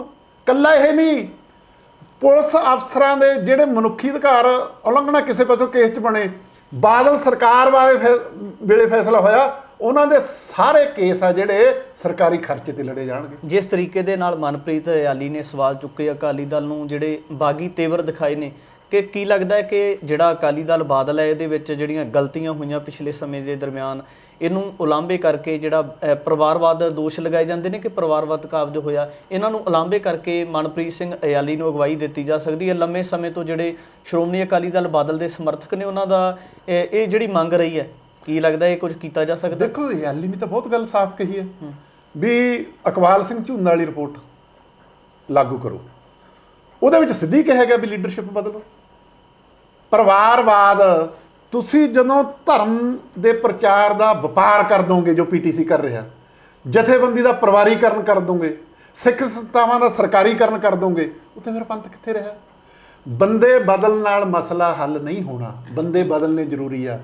ਉਹ ਲਾਈਨ ਬਦਲਣੀ ਪਊ ਜਿਹੜੀ ਪਿਛਲੇ 30 ਸਾਲ 35 ਸਾਲਾਂ 'ਚ ਇਹਨਾਂ ਨੇ ਲਾਗੂ ਕੀਤੀ ਆ। ਲੋਕ ਤਾਂ ਇਹ ਵੀ ਸਵਾਲ ਕਰਦੇ ਕਿ ਇਹਨੇ ਲੰਮੇ ਸਮੇਂ ਬਾਅਦ ਹੀ ਇਆਲੀ ਨੂੰ ਕਿਉਂ ਚੇਤਾ ਆਇਆ, ਜਾਂ ਜਿਹੜੀ ਪੁੱਛ ਪੜਤਾਲ ਅਕਾਲੀ ਦਲ ਦੇ ਵਿੱਚੋਂ ਘਟਣ ਦੇ ਕਾਰਨ ਹੀ ਇਆਲੀ ਨੂੰ ਚੇਤਾ ਆਇਆ, ਪਹਿਲਾਂ ਕਿਉਂ ਨਹੀਂ ਪੰਥ ਪੰਜਾਬ ਦਾ ਪੁੱਛ ਪੜਤਾਲ ਘਟਣ ਵਾਲੀ ਤਾਂ ਕੋਈ ਗੱਲ ਨਹੀਂ, ਚਾਹੇ ਉਹ 3 ਵਿਧਾਇਕ ਨੇ, ਵਿਧਾਇਕ ਦਲ ਦਾ ਲੀਡਰ ਉਹੀ ਆ। ਹੁਣ ਤੱਕ ਇਆਲੀ ਨੇ ਕੋਈ ਇਹੋ ਜਿਹੇ ਸਵਾਲ ਨਹੀਂ ਉਠਾਏ ਪਹਿਲਾਂ, ਜਿਵੇਂ ਟੌੜਾ ਸਾਹਿਬ ਹੁੰਦੇ ਸੀ ਜਾਂ ਅਕਾਲੀ ਦਲ ਦੇ ਪ੍ਰਧਾਨ ਹੁੰਦੇ ਸੀ, ਤਲਵੰਡੀ ਸਾਹਿਬ ਹੁੰਦੇ ਸੀ, ਉਹ ਸਰਕਾਰ ਨਾਲੋਂ ਅੱਡ ਸਵਾਲ ਉਠਾਉਂਦੇ ਰਹਿੰਦੇ ਸੀ ਸਰਕਾਰਾਂ ਤੇ। ਅਕਾਲੀ ਦਲ 4 ਕੇਂਦਰ ਹੁੰਦੇ ਸੀ ਪੰਥ ਦੇ, ਸੱਤਾ ਦੇ। ਨੰਬਰ 1 ਅਕਾਲ ਤਖਤ ਦਾ ਜਥੇਦਾਰ, ਸ਼੍ਰੋਮਣੀ ਕਮੇਟੀ ਦਾ ਪ੍ਰਧਾਨ, ਅਕਾਲੀ ਦਲ ਦਾ ਪ੍ਰਧਾਨ ਤੇ ਮੁੱਖ ਮੰਤਰੀ।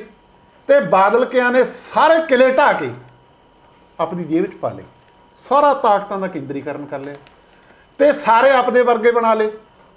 ਹਰਮੇਲ ਨੂੰ ਵੀ ਟਿਕਟ ਉਦੋਂ ਦਿੱਤੀ ਧੱਕੇ ਨਾਲ। ਮੈਨੂੰ ਤਾਂ ਪਤਾ ਟੌੜਾ ਸਾਹਿਬ ਟਲਦੇ ਸੀ, ਫਿਰ ਟੌੜਾ ਸਾਹਿਬ ਕਹਿੰਦੇ ਮੈਂ ਤਾਂ ਪਿੱਛੇ ਹਟਣਾ, ਉਹਦਾ ਨਤੀਜਾ ਕੀ ਨਿਕਲਿਆ? ਅੱਜ ਹਰਮੇਲ ਭਾਜਪਾ 'ਚ ਬੈਠਾ।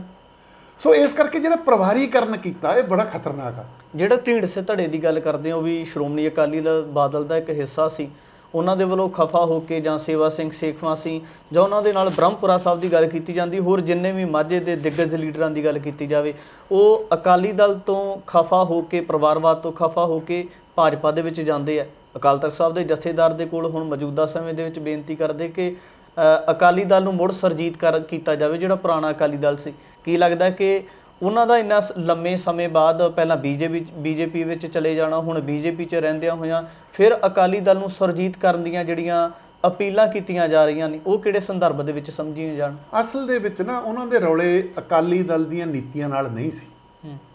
ਕਦੇ ਉਹਨਾਂ ਨੇ ਅਕਾਲੀ ਦਲ ਦੀਆਂ ਨੀਤੀਆਂ ਦਾ ਵਿਰੋਧ ਨਹੀਂ ਕੀਤਾ। ਵੱਡੇ ਬਾਦਲ ਸਾਹਿਬ ਨੇ ਸੂਬੇਦਾਰੀ ਲੈ ਲਈ ਆਪਦੇ ਪਰਿਵਾਰ ਕੋਲੇ ਪੰਜਾਬ ਦੀ, ਹੇਠਾਂ ਨਾਇਬ ਸੂਬੇਦਾਰੀਆਂ ਦੇਤੀਆਂ, ਬ੍ਰਹਮਪੁਰਾ ਨੂੰ ਆਹ ਹਲਕੇ ਦੀ ਦੇਤੀ ਜੀ, ਢੀਂਡਸੇ ਨੂੰ ਆਹ ਹਲਕੇ ਦੀ ਦੇਤੀ ਜੀ, ਹਲਕੇ ਹੁਲਕੇ ਪੱਕੇ ਕਰਤੇ। ਇਹ ਜਿਹੜੀ ਨਵੀਂ ਜੋੜੀ ਆਈ ਵਿਕਰਮ ਮਜੀਠੀ ਤੇ ਸੁਖਵੀਰ ਬਾਦਲ ਦੀ, ਇਹਨਾਂ ਨੇ ਨਾਇਬ ਸੂਬੇਦਾਰੀਆਂ ਭੰਨਤੀ ਉਹਨਾਂ ਦੀਆਂ। ਉਹਨਾਂ ਨੂੰ ਕਹਿੰਦੇ ਆਪਦੇ ਹਲਕੇ ਤੱਕ ਸੀਮਤ ਰਹੋ। ਇੱਥੋਂ ਰੌਲਾ ਸ਼ੁਰੂ ਹੋਇਆ ਅਸਲ ਦੇ ਵਿੱਚ। ਤਾਂ ਢੀਂਡਸਾ ਸਾਹਿਬ ਤਾਂ ਅੱਜ ਵੀ ਭਾਜਪਾ ਨਾਲ ਗੱਠਜੋੜ ਚੋਣਾਂ ਦਾ ਕਰੀ ਫਿਰਦੇ ਨੇ।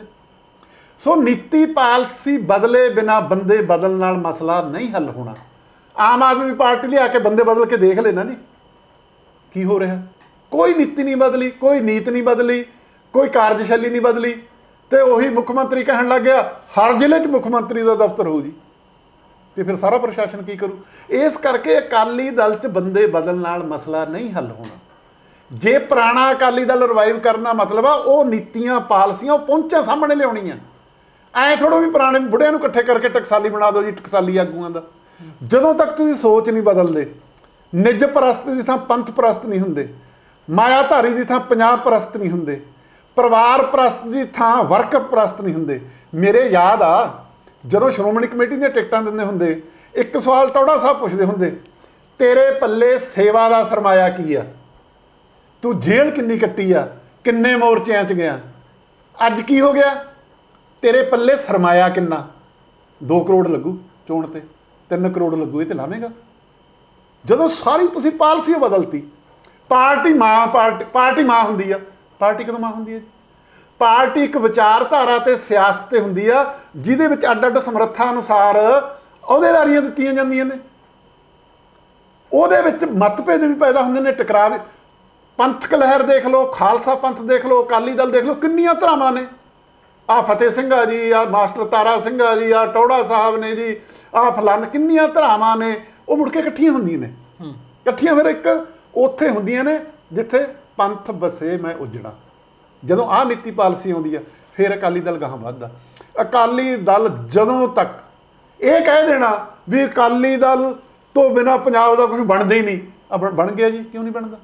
ਜੇ ਤੁਸੀਂ ਅਕਾਲੀ ਦਲ ਹੀ ਨਹੀਂ ਰਹੇ ਤੇ ਫਿਰ ਤੁਹਾਡੀ ਅਕਾਲੀ ਦਲ ਦੀ ਨਹੀਂ ਲੋੜ ਰਹਿਣੀ, ਬਦਲ ਜੂ ਅਕਾਲੀ ਦਲ, ਕੋਈ ਪੰਜਾਬ ਪਾਰਟੀ ਵੀ ਬਣ ਸਕਦੀ ਹੈ। ਪਰ ਜਿਹੜੀ ਪੰਥਕ ਤੇ ਪੰਜਾਬ, ਪੰਥ ਤੇ ਪੰਜਾਬ ਇੱਕ ਦੂਜੇ ਨਾਲੋਂ ਅੱਡ ਹੈ ਹੀ ਨਹੀਂ। ਪੰਥ ਧੁਰਾ ਪੰਜਾਬ ਦਾ, ਪੰਥ ਪੰਜਾਬ ਦਾ ਕਿਹੜਾ ਹਿੱਤ ਆ ਜਿਹੜਾ ਪੰਥ ਦਾ ਹਿੱਤ ਨਹੀਂ ਜੀ?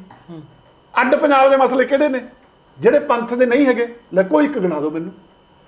ਜੇ ਪੰਥ ਨਾਲ ਇਹ ਵਾਅਦਾ ਕੀਤਾ ਸੀ ਵੀ ਭਾਰਤ ਦੇ ਉੱਤਰ ਇੱਕ ਇਹੋ ਜਿਹਾ ਖਿੱਤਾ ਚਾਹੀਦਾ ਜਿੱਥੇ ਸਿੱਖ ਆਜ਼ਾਦੀ ਦਾ ਨਿੱਘ ਮਾਣ ਸਕਣ, ਤੇ ਸੰਤਾਂ ਨੇ ਕੀ ਕਿਹਾ ਸੀ? ਭਾਰਤ ਨਾਲ ਰਹਿਣਾ ਚਾਹੁੰਦੇ ਆ, ਗੁਲਾਮ ਬਣ ਕੇ ਨਹੀਂ, ਬਰਾਬਰ ਦੇ ਸ਼ਹਿਰੀ ਬਣ ਕੇ ਰਹਿਣਾ ਚਾਹੁੰਦੇ ਆ। ਸੋ ਇਸ ਕਰਕੇ ਇਹ ਜਿਹੜੀ ਗੁਲਾਮੀ ਆ, ਪੰਥ ਵੀ ਗੁਲਾਮ ਆ, ਪੰਜਾਬ ਵੀ ਗੁਲਾਮ ਆ, ਬਾਕੀ ਵੀ ਕੌਮਾਂ ਗੁਲਾਮ ਨੇ। ਪਰ ਇਹ ਕੌਮਾਂ ਦੀ ਥਾਂ ਇਹਨੂੰ ਇੱਕ ਹਿੰਦੂ ਫਾਸ਼ੀਵਾਦ ਉਭਾਰਨਾ ਚਾਹੁੰਦੇ ਆ। ਕੋਈ ਭਾਰਤ ਦਾ ਹਿੰਦੂ ਕਿਹੜਾ ਇੱਕ ਆ ਜੀ? ਬਿਹਾਰ ਦਾ ਹਿੰਦੂ ਹੋਰ ਆ, ਪੰਜਾਬ ਦਾ ਹਿੰਦੂ ਹੋਰ ਆ, ਤਾਮਿਲਨਾਡੂ ਦਾ ਹਿੰਦੂ ਹੋਰ ਆ। ਇਹ ਇੱਕ ਮਿਥਿਹਾਸ ਕ੍ਰੀਏਟ ਕਰਕੇ ਉਹਦੇ ਤੇ ਇੱਕ ਉਹ ਬਣਾਉਣਾ ਚਾਹੁੰਦੇ, ਇਸ ਕਰਕੇ ਇਹਨਾਂ ਨੂੰ ਫਿੱਟ ਹੋ ਜਾਂਦੀਆਂ ਨੇ ਇਹ ਗੱਲਾਂ। ਮਾਲੀ ਸਾਹਿਬ, ਲੋਕਾਂ ਦਾ ਇੱਕ ਸਵਾਲ ਹੈ ਕਿ ਕਹਿੰਦੇ ਪੰਜਾਬ ਦੀ ਖੇਤਰੀ ਪਾਰਟੀ ਤੋਂ ਬਿਨਾਂ ਜਿਹੜਾ ਪੰਜਾਬ ਦਾ ਜਿਹੜੇ ਪੰਜਾਬ ਦੇ ਹੱਕ ਨੇ ਉਹ ਨਹੀਂ ਪ੍ਰਾਪਤ ਕੀਤੇ ਜਾ ਸਕਦੇ। ਸ਼੍ਰੋਮਣੀ ਅਕਾਲੀ ਦਲ ਬਾਦਲ ਦੀ ਗੱਲ ਕਰਦੇ ਆ ਤਾਂ ਆਪਣੇ ਸਿਧਾਂਤਾਂ ਕਰਕੇ ਜਿਹੜਾ ਡੈਮੇਜ ਹੋਇਆ, ਸਿਧਾਂਤਾਂ ਦੀ ਉਹਨੇ ਉਲੰਘਣਾ ਕੀਤੀ, ਇੱਕ ਸਾਈਡ ਤੇ ਹੋ ਗਿਆ, ਤਾਂ ਪੰਜਾਬ ਦੇ ਅੰਦਰ ਇੱਕ ਬਦਲਵਾਂ ਰੂਪ ਆਇਆ ਸੀ ਆਮ ਆਦਮੀ ਪਾਰਟੀ ਦੇ ਰੂਪ ਦੇ ਵਿੱਚ। ਕੀ ਲੱਗਦਾ ਕਿ ਆਮ ਆਦਮੀ ਪਾਰਟੀ ਭਵਿੱਖ ਦੇ ਵਿੱਚ ਜਾਂ ਮੌਜੂਦਾ ਸਮੇਂ ਦੇ ਵਿੱਚ ਇਸ ਤਰ੍ਹਾਂ ਦੇ ਫੈਸਲੇ ਕਰ ਸਕਦੀ ਹੈ, ਜਾਂ ਇਸ ਤਰ੍ਹਾਂ ਦੇ ਫੈਸਲੇ ਲੈ ਕੇ ਪੰਜਾਬ ਦੇ ਲੋਕਾਂ ਨੂੰ ਮੁੜ ਲੀਹਾਂ ਤੇ ਲਿਆ ਸਕਦੀ ਹੈ? ਆਮ ਆਦਮੀ ਪਾਰਟੀ ਕੋਲੇ ਨਾ ਪੰਜਾਬ ਦਾ ਕੋਈ ਹੱਕ ਆ, ਨਾ ਸਿੱਖ ਪੰਥ ਦਾ ਕੋਈ ਹੱਕ। ਆਮ ਆਦਮੀ ਪਾਰਟੀ ਉਸੇ ਤਰ੍ਹਾਂ ਦੀ ਪਾਰਟੀ ਹੈ ਜਿਹੀ ਜੀ ਭਾਜਪਾ, ਜਿਹੀ ਜੀ ਕਾਂਗਰਸ ਆ। ਤੁਸੀਂ ਯਾਦ ਕਰੋ ਜਦੋਂ ਗਿਆਨ ਤਬਾਦਲਾ ਸਮਝੌਤਾ ਹੋਇਆ, ਕੇਜਰੀਵਾਲ ਉੱਥੇ ਕੀ ਬੋਲਿਆ? ਹੁਣ ਤੱਕ ਅਸੀਂ ਸੂਬਿਆਂ ਦੇ ਤੌਰ ਤੇ ਸੋਚਦੇ ਸੀ, ਆਓ ਹੁਣ ਇੱਕ ਦੇਸ਼ ਦੇ ਤੌਰ ਤੇ ਸੋਚੀਏ। ਤੇ ਫੁੱਲਾਂ ਦਾ ਗੁਲਦਸਤਾ ਜਿਹੜਾ ਅਸੀਂ ਕਹਿੰਦੇ ਆ, ਇਹਨੂੰ ਪੀ ਕੇ ਜਿਹੜੀ ਭਗਵੀਂ ਚਟਣੀ ਬਣਾਉਣ ਨੂੰ ਫਿਰਦੇ ਨੇ, ਇਹ ਨਹੀਂ ਬਣਨੀ ਬਾਈ ਜੀ। ਇਹ ਦੇਸ਼ ਟੁੱਟੂਗਾ। ਇਕੱਠੇ ਰਿਹਾ ਜਾ ਸਕਦਾ ਬਰਾਬਰੀ ਦੇ ਆਧਾਰ ਤੇ। ਬਰਾਬਰੀ ਦੇ ਆਧਾਰ ਤੇ ਸਾਰਾ ਢਾਂਚਾ ਬਦਲਣਾ ਪੈਣਾ। ਇਹ ਮੈਜੋਰਟੀ ਮਿਨੋਰਟੀ ਆ ਜਿਹੜੀ, ਇਸੇ ਕਰਕੇ ਤਾਂ ਉਦੋਂ ਮੁਸਲਿਮ ਲੀਗ ਕਿਉਂ ਭੱਜੀ? ਜਦੋਂ ਗੱਲਾਂ ਹੋਈਆਂ, ਇਹ ਕਹਿੰਦੇ ਬਾਅਦ ਚ ਫੈਸਲੇ ਅਸੀਂ ਬਹੁਤ ਸੰਮਤੀ ਨਾਲ ਲਵਾਂਗੇ, ਤੇ ਉਹ ਕਹਿੰਦੇ ਵੀ ਸਾਨੂੰ ਆਪਦਾ ਦੇਸ਼ ਚਾਹੀਦਾ, ਚਾਹੇ ਕਾਗਜ਼ ਤੇ ਪੈਨਸਲ ਲਾ ਕੇ ਚਾਹੇ ਅੱਡੀ ਹੋਵੇ, ਇਹ ਆਉਣ ਵਾਲੇ ਸਮੇਂ 'ਚ ਸਾਡੇ ਨਾਲ ਇਹ ਕਰਨਗੇ। ਸਿੱਖਾਂ ਨੇ ਚਲੋ ਅੱਡ ਫੈਸਲਾ ਜੋੜਿਆ। ਇਹ ਇਸ ਕਰਕੇ ਜਿਹੜਾ ਉਹ ਬਦਲੇ ਬਿਨਾ ਆਮ ਆਦਮੀ ਪਾਰਟੀ ਹਿੰਦੂ ਰਾਸ਼ਟਰਵਾਦੀ ਪਾਰਟੀ ਆ। ਕੋਈ ਰਾਮ ਦਾ ਨਾਮ ਜਪਦਾ, ਕੋਈ ਹਨੂਮਾਨ ਦਾ ਨਾਮ ਜਪਦਾ। ਫੈਡਰਲ ਢਾਂਚਾ, ਰਾਜਾਂ ਦੇ ਵੱਧ ਅਧਿਕਾਰ ਇਹਨਾਂ ਦਾ ਏਜੰਡਾ ਨਹੀਂ। ਆਮ ਆਦਮੀ ਪਾਰਟੀ ਦਾ ਪੰਜਾਬ 'ਚ ਕੋਈ ਭਵਿੱਖ ਨਹੀਂ, ਇਹਦੇ ਵਿੱਚ ਕੋਈ ਦੋ ਰਾਵਾਂ ਨਹੀਂ। ਪੰਜਾਬ ਤੜਫ ਰਿਹਾ ਦੋਨਾਂ ਪੱਖਾਂ ਤੋਂ, ਸਮਾਜਿਕ ਪੱਖੋਂ ਵੀ, ਆਰਥਿਕ ਪੱਖੋਂ ਵੀ, ਸਿਆਸੀ ਪੱਖੋਂ ਵੀ, ਵਿਚਾਰਕ ਪੱਖੋਂ ਵੀ। ਬਦਲਵਾਂ ਵਿਚਾਰ ਆ ਜਿਹੜਾ, ਜਦੋਂ ਤੱਕ ਉਹ ਨਹੀਂ ਆਉਂਦਾ, ਦੁਨੀਆ ਦੀ ਕੋਈ ਤਾਕਤ ਆ ਜੇ, ਜਦੋਂ ਤੱਕ ਪੰਜਾਬ ਦਾ ਜਿਹੜਾ ਧਰਤੀ ਦਾ ਫਲਸਫਾ, ਬਾਬੇ ਗੁਰੂ ਨਾਨਕ ਦਾ ਫਲਸਫਾ, ਉਹਨੂੰ ਤੁਸੀਂ ਆਧਾਰ ਨਹੀਂ ਬਣਾਉਂਦੇ। ਠੀਕ ਆ, ਅੱਜ ਦੇ ਯੁੱਗ 'ਚ ਹੋਰ ਬਹੁਤ ਸਾਰੀਆਂ ਗੱਲਾਂ ਨੇ, ਤੁਸੀਂ ਪਰ ਉਹਦਾ ਆਧਾਰ ਉਹੀ ਹੋ, ਸਰਬੱਤ ਦੇ ਭਲੇ 'ਚ ਮਾਨ ਕੀ ਜਾਤ ਸਭ ਏਕੇ ਪਹਿਚਾਨ ਬੋ, ਜਾਂ ਤੁਸੀਂ ਪਾਤਸ਼ਾਹੀ ਦਾ ਵਾ ਉਹਨੂੰ ਕਹਿ ਲਓ ਤੁਸੀਂ, ਉਹ ਆਧਾਰ ਬਣਾਏ ਬਿਨਾ ਪੰਜਾਬ ਦੇ ਵਿੱਚ ਨਾ ਕਿਸੇ ਦਾ ਸਥਾਈ ਰਾਜ ਹੋ ਸਕਦਾ, ਨਾ ਪੰਜਾਬ ਦੀ ਮੁਕਤੀ ਹੋ ਸਕਦੀ ਹੈ। ਜਿੰਨਾ ਮਰਜ਼ੀ ਜ਼ੋਰ ਕਾਮਰੇਡ ਲਾ ਲੈਣ, ਜਿੰਨਾ ਮਰਜ਼ੀ ਜ਼ੋਰ ਖਾਲਿਸਤਾਨੀ ਲਾ ਲੈਣ, ਜਿੰਨਾ ਕਿ ਇਕਸੁਰਤਾ ਬਾਬੇ ਗੁਰੂ ਨਾਨਕ ਦੇ ਫਲਸਫੇ ਨਾਲ ਜਿਹਦੀ ਜਿੰਨੀ ਕੁ ਹੋਊਗੀ ਉਹਨਾਂ ਕੋਲ ਮਿਲ ਜੂ, ਨਹੀਂ ਤਾਂ ਖੁਆਰ ਹੋਏ ਸਭ ਮਿਲेंगे, ਬਚੇ ਸ਼ਰਨ ਜੋ ਹੋਏ। ਮਾਲੀ ਸਾਹਿਬ, ਚਿਹਰਿਆਂ ਦੀ ਰਾਜਨੀਤੀ ਬਹੁਤ ਰਹੀ ਆ। ਹਰ ਪਾਰਟੀ ਨੇ ਜਿਹੜਾ ਚਿਹਰਿਆਂ ਦੇ ਰੂਪ ਦੇ ਵਿੱਚ ਲੋਕਾਂ ਨੂੰ ਭਰਮਾਉਣ ਦਾ ਯਤਨ ਕੀਤਾ। ਆਮ ਆਦਮੀ ਪਾਰਟੀ ਨੇ ਵੀ ਇੱਕ ਸਧਾਰਨ ਬੰਦੇ ਨੂੰ, ਜਿਹੜਾ ਸਧਾਰਨ ਕਿਹਾ ਜਾਂਦਾ ਸੀ ਕਿ ਪੰਜਾਬ ਦੇ ਮਸਲਿਆਂ ਨੂੰ ਉਠਾਉਂਦਾ ਰਿਹਾ, ਭਗਵੰਤ ਮਾਨ ਦੇ ਰੂਪ ਦੇ ਵਿੱਚ ਮੁੱਖ ਮੰਤਰੀ ਦਾ ਚਿਹਰਾ ਥਾਪਿਆ। ਤਾਂ ਪ੍ਰਤਾਪ ਸਿੰਘ ਬਾਜਵਾ ਬਹੁਤ ਵੱਡੀ ਸਟੇਟਮੈਂਟ ਦਿੰਦੇ, ਉਹ ਕਹਿੰਦੇ ਕਿ ਦਿੱਲੀ ਵਾਲਿਆਂ ਨੇ ਤਕਰੀਬਨ 2-4 ਮਹੀਨੇ ਹੋਰ ਰਾਜਗੱਦੀ ਦਾ ਨਿੱਘ ਮੰਨਣ ਦਾ ਸਮਾਂ ਦੇਣਾ ਭਗਵੰਤ ਮਾਨ ਨੂੰ, ਬਾਅਦ ਵਿੱਚ ਚਿਹਰਾ ਬਦਲਿਆ ਜਾਏਗਾ, ਭਗਵੰਤ ਮਾਨ ਜਿੱਥੇ ਪਹਿਲਾਂ ਸੀ ਉੱਥੇ ਫੇਰ ਲਿਆਂਦੇ ਜਾਣਗੇ। ਮੈਂ ਕਹਿੰਦਾ ਚਲੋ ਬਦਲ ਜਾਣ, ਕੀ ਫਰਕ ਪੈ ਜੂ ਪੰਜਾਬ ਨੂੰ, ਕੀ ਫਰਕ ਪੈ ਜੂ? ਜਦੋਂ ਤੱਕ ਤੁਸੀਂ ਪੰਜਾਬ ਪ੍ਰਤੀ ਸਿੱਖਾਂ ਪ੍ਰਤੀ ਨੀਤੀਆਂ ਪਾਲਸੀਆਂ ਨਹੀਂ ਬਦਲਦੇ, ਭਾਰਤ ਮੁਲਕ ਇੱਕ ਇਹੋ ਜਿਹਾ ਮੁਲਕ ਆ ਜਿੱਥੇ ਫੈਡਰਲਿਜ਼ਮ ਤੇ ਜਮਹੂਰੀਅਤ ਸਕੀਆਂ ਭੈਣਾਂ ਨੇ। ਜਿਉਂ-ਜਿਉਂ ਫੈਡਰਲਿਜ਼ਮ ਖਤਮ ਹੋਊ, ਤਿਉਂ-ਤਿਉਂ ਜਮਹੂਰੀਅਤ ਖਤਮ ਹੋਊ, ਫਾਸ਼ੀਵਾਦ ਉੱਭਰੂ। ਭਾਰਤੀ ਰਾਸ਼ਟਰਵਾਦ ਇੱਕ ਇਹੋ ਜਿਹੀ ਬੱਚੇ ਖਾਣੀ ਸੱਪਣੀ ਆ ਜਿਹੜੀ ਇੱਕ ਮੁਲਕ 'ਚੋਂ ਦੁਸ਼ਮਣ ਉਭਾਰਦੀ ਆ।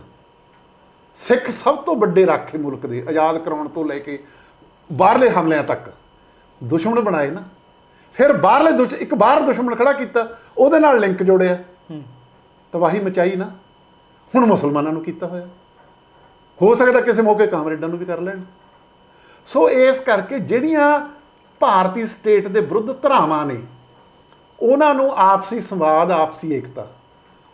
ਹੁਣ ਜੋ ਹਾਲ ਆ, ਹੁਣ ਤਾਂ ਇਹ ਆ ਵੀ ਸਭ ਤੋਂ ਵੱਡਾ ਸੌਖਾ ਉਹਨਾਂ ਦਾ ਇਹ ਆ ਵੀ ਸਿੱਖਾਂ ਤੇ ਕਾਮਰੇਡਾਂ 'ਚ ਤੇੜ ਆ ਜਿਹੜੀ, ਇਹਨੂੰ ਕਿੰਨੀ ਕੁ ਵਧਾ ਸਕਦੇ ਹਾਂ ਆਪਾਂ। ਚਾਹੇ ਉਹ ਕਿਸਾਨ ਅੰਦੋਲਨ 'ਚ ਤੁਸੀਂ ਦੇਖ ਲਓ, ਚਾਹੇ ਹੁਣ ਆ ਭਗਤ ਸਿੰਘ ਵਾਲੀ ਗੱਲ 'ਚ ਤੁਸੀਂ ਦੇਖ ਲਓ, ਕਿਉਂਕਿ ਇਹਦੇ ਵਿੱਚ ਜਿਹੜੇ ਕਮਿਊਨਿਸਟ ਆ, ਜਿਹੜੇ ਉਹ ਰਾਸ਼ਟਰਵਾਦੀ ਘੇਰੇ ਦੇ ਵਿੱਚ ਆਮ ਤੌਰ 'ਤੇ ਕੰਮ ਕਰਦੇ ਨੇ, ਜੰਮੂ ਕਸ਼ਮੀਰ ਦੀ ਹਮਾਇਤ ਕਰਦੇ ਨੇ ਜੀ। ਤੇ ਜਦੋਂ ਪੰਜਾਬ ਦੇ ਸਿੱਖ ਲੜਦੇ ਨੇ, ਉਦੋਂ ਇਹ ਕਹਿੰਦੇ ਨੇ ਫਿਰਕੂ ਤੇ ਫਾਸ਼ੀ ਨੇ। ਉਹ ਨਹੀਂ ਧਰਮ ਦੇ ਆਧਾਰ 'ਤੇ ਲੜਦੇ, ਉਹ ਨਹੀਂ ਵੱਖਰਾ ਦੇਸ਼ ਬਣਾਉਣ ਦੀ ਗੱਲ ਕਰਦੇ। ਉੱਥੋਂ ਨਹੀਂ ਹਿੰਦੂਆਂ ਦੀ ਹਿਜਰਤ ਹੋਈ। ਠੀਕ ਆ, ਇੱਥੇ ਹਿੰਦੂਆਂ ਨੂੰ ਮਾਰਿਆ ਗਿਆ, ਬਹੁਤ ਘੱਟ ਗਿਣਤੀ, ਨਹੀਂ ਮਾਰੇ ਜਾਣੇ ਚਾਹੀਦੇ ਸੀ, ਗਲਤ ਉਹਦਾ ਅਸਰ ਹੋਇਆ, ਉਹਨੂੰ ਇਹਨਾਂ ਦੇ ਖਿਲਾਫ ਵਰਤਿਆ ਸਾਡੇ ਸਾਰੇ ਸੰਘਰਸ਼ ਦੇ।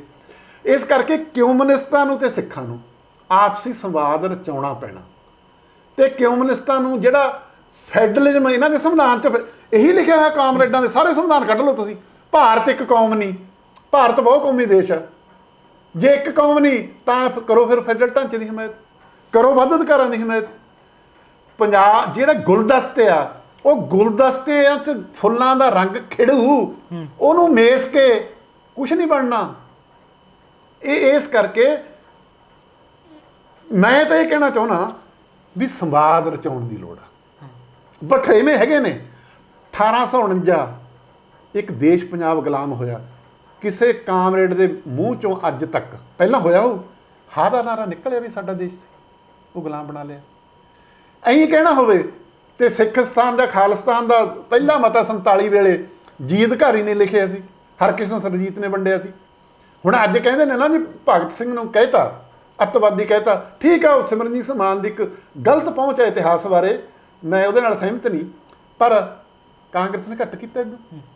ਮਦਨ ਲਾਲ ਢੀਂਗਰੇ ਨੇ ਜਦੋਂ ਕਰਜਨ ਵਿਲੀ ਮਾਰਿਆ, ਕਾਂਗਰਸ ਦਾ ਸਾਲਾਨਾ ਸਮਾਗਮ ਸੀ, ਉਹ 'ਚ ਮਤਾ ਪਾਇਆ ਵੀ ਸਾਡਾ ਸਿਰ ਸ਼ਰਮ ਨਾਲ ਝੁਕਦਾ ਕਿ ਇੱਕ ਪਾਗਲ ਭਾਰਤੀ ਨੇ ਉਹਨੂੰ ਮਾਰਿਆ, ਪਰ ਸਾਨੂੰ ਮਾਣ ਆ, ਜਿਵੇਂ ਇਹ ਕਹਿੰਦਾ ਅੰਮ੍ਰਿਤਧਾਰੀ ਸਿੱਖ ਨਾਲ ਮਾਰਤਾ, ਸਾਨੂੰ ਕਹਿੰਦੇ ਮਾਣ ਆ ਇੱਕ ਭਾਰਤੀ ਉਹਨੂੰ ਬਚਾਉਂਦਾ ਹੋਇਆ ਆਪਣੀ ਕੁਰਬਾਨੀ ਦੇ ਗਿਆ, ਸ਼ਹੀਦ ਹੋ ਗਿਆ।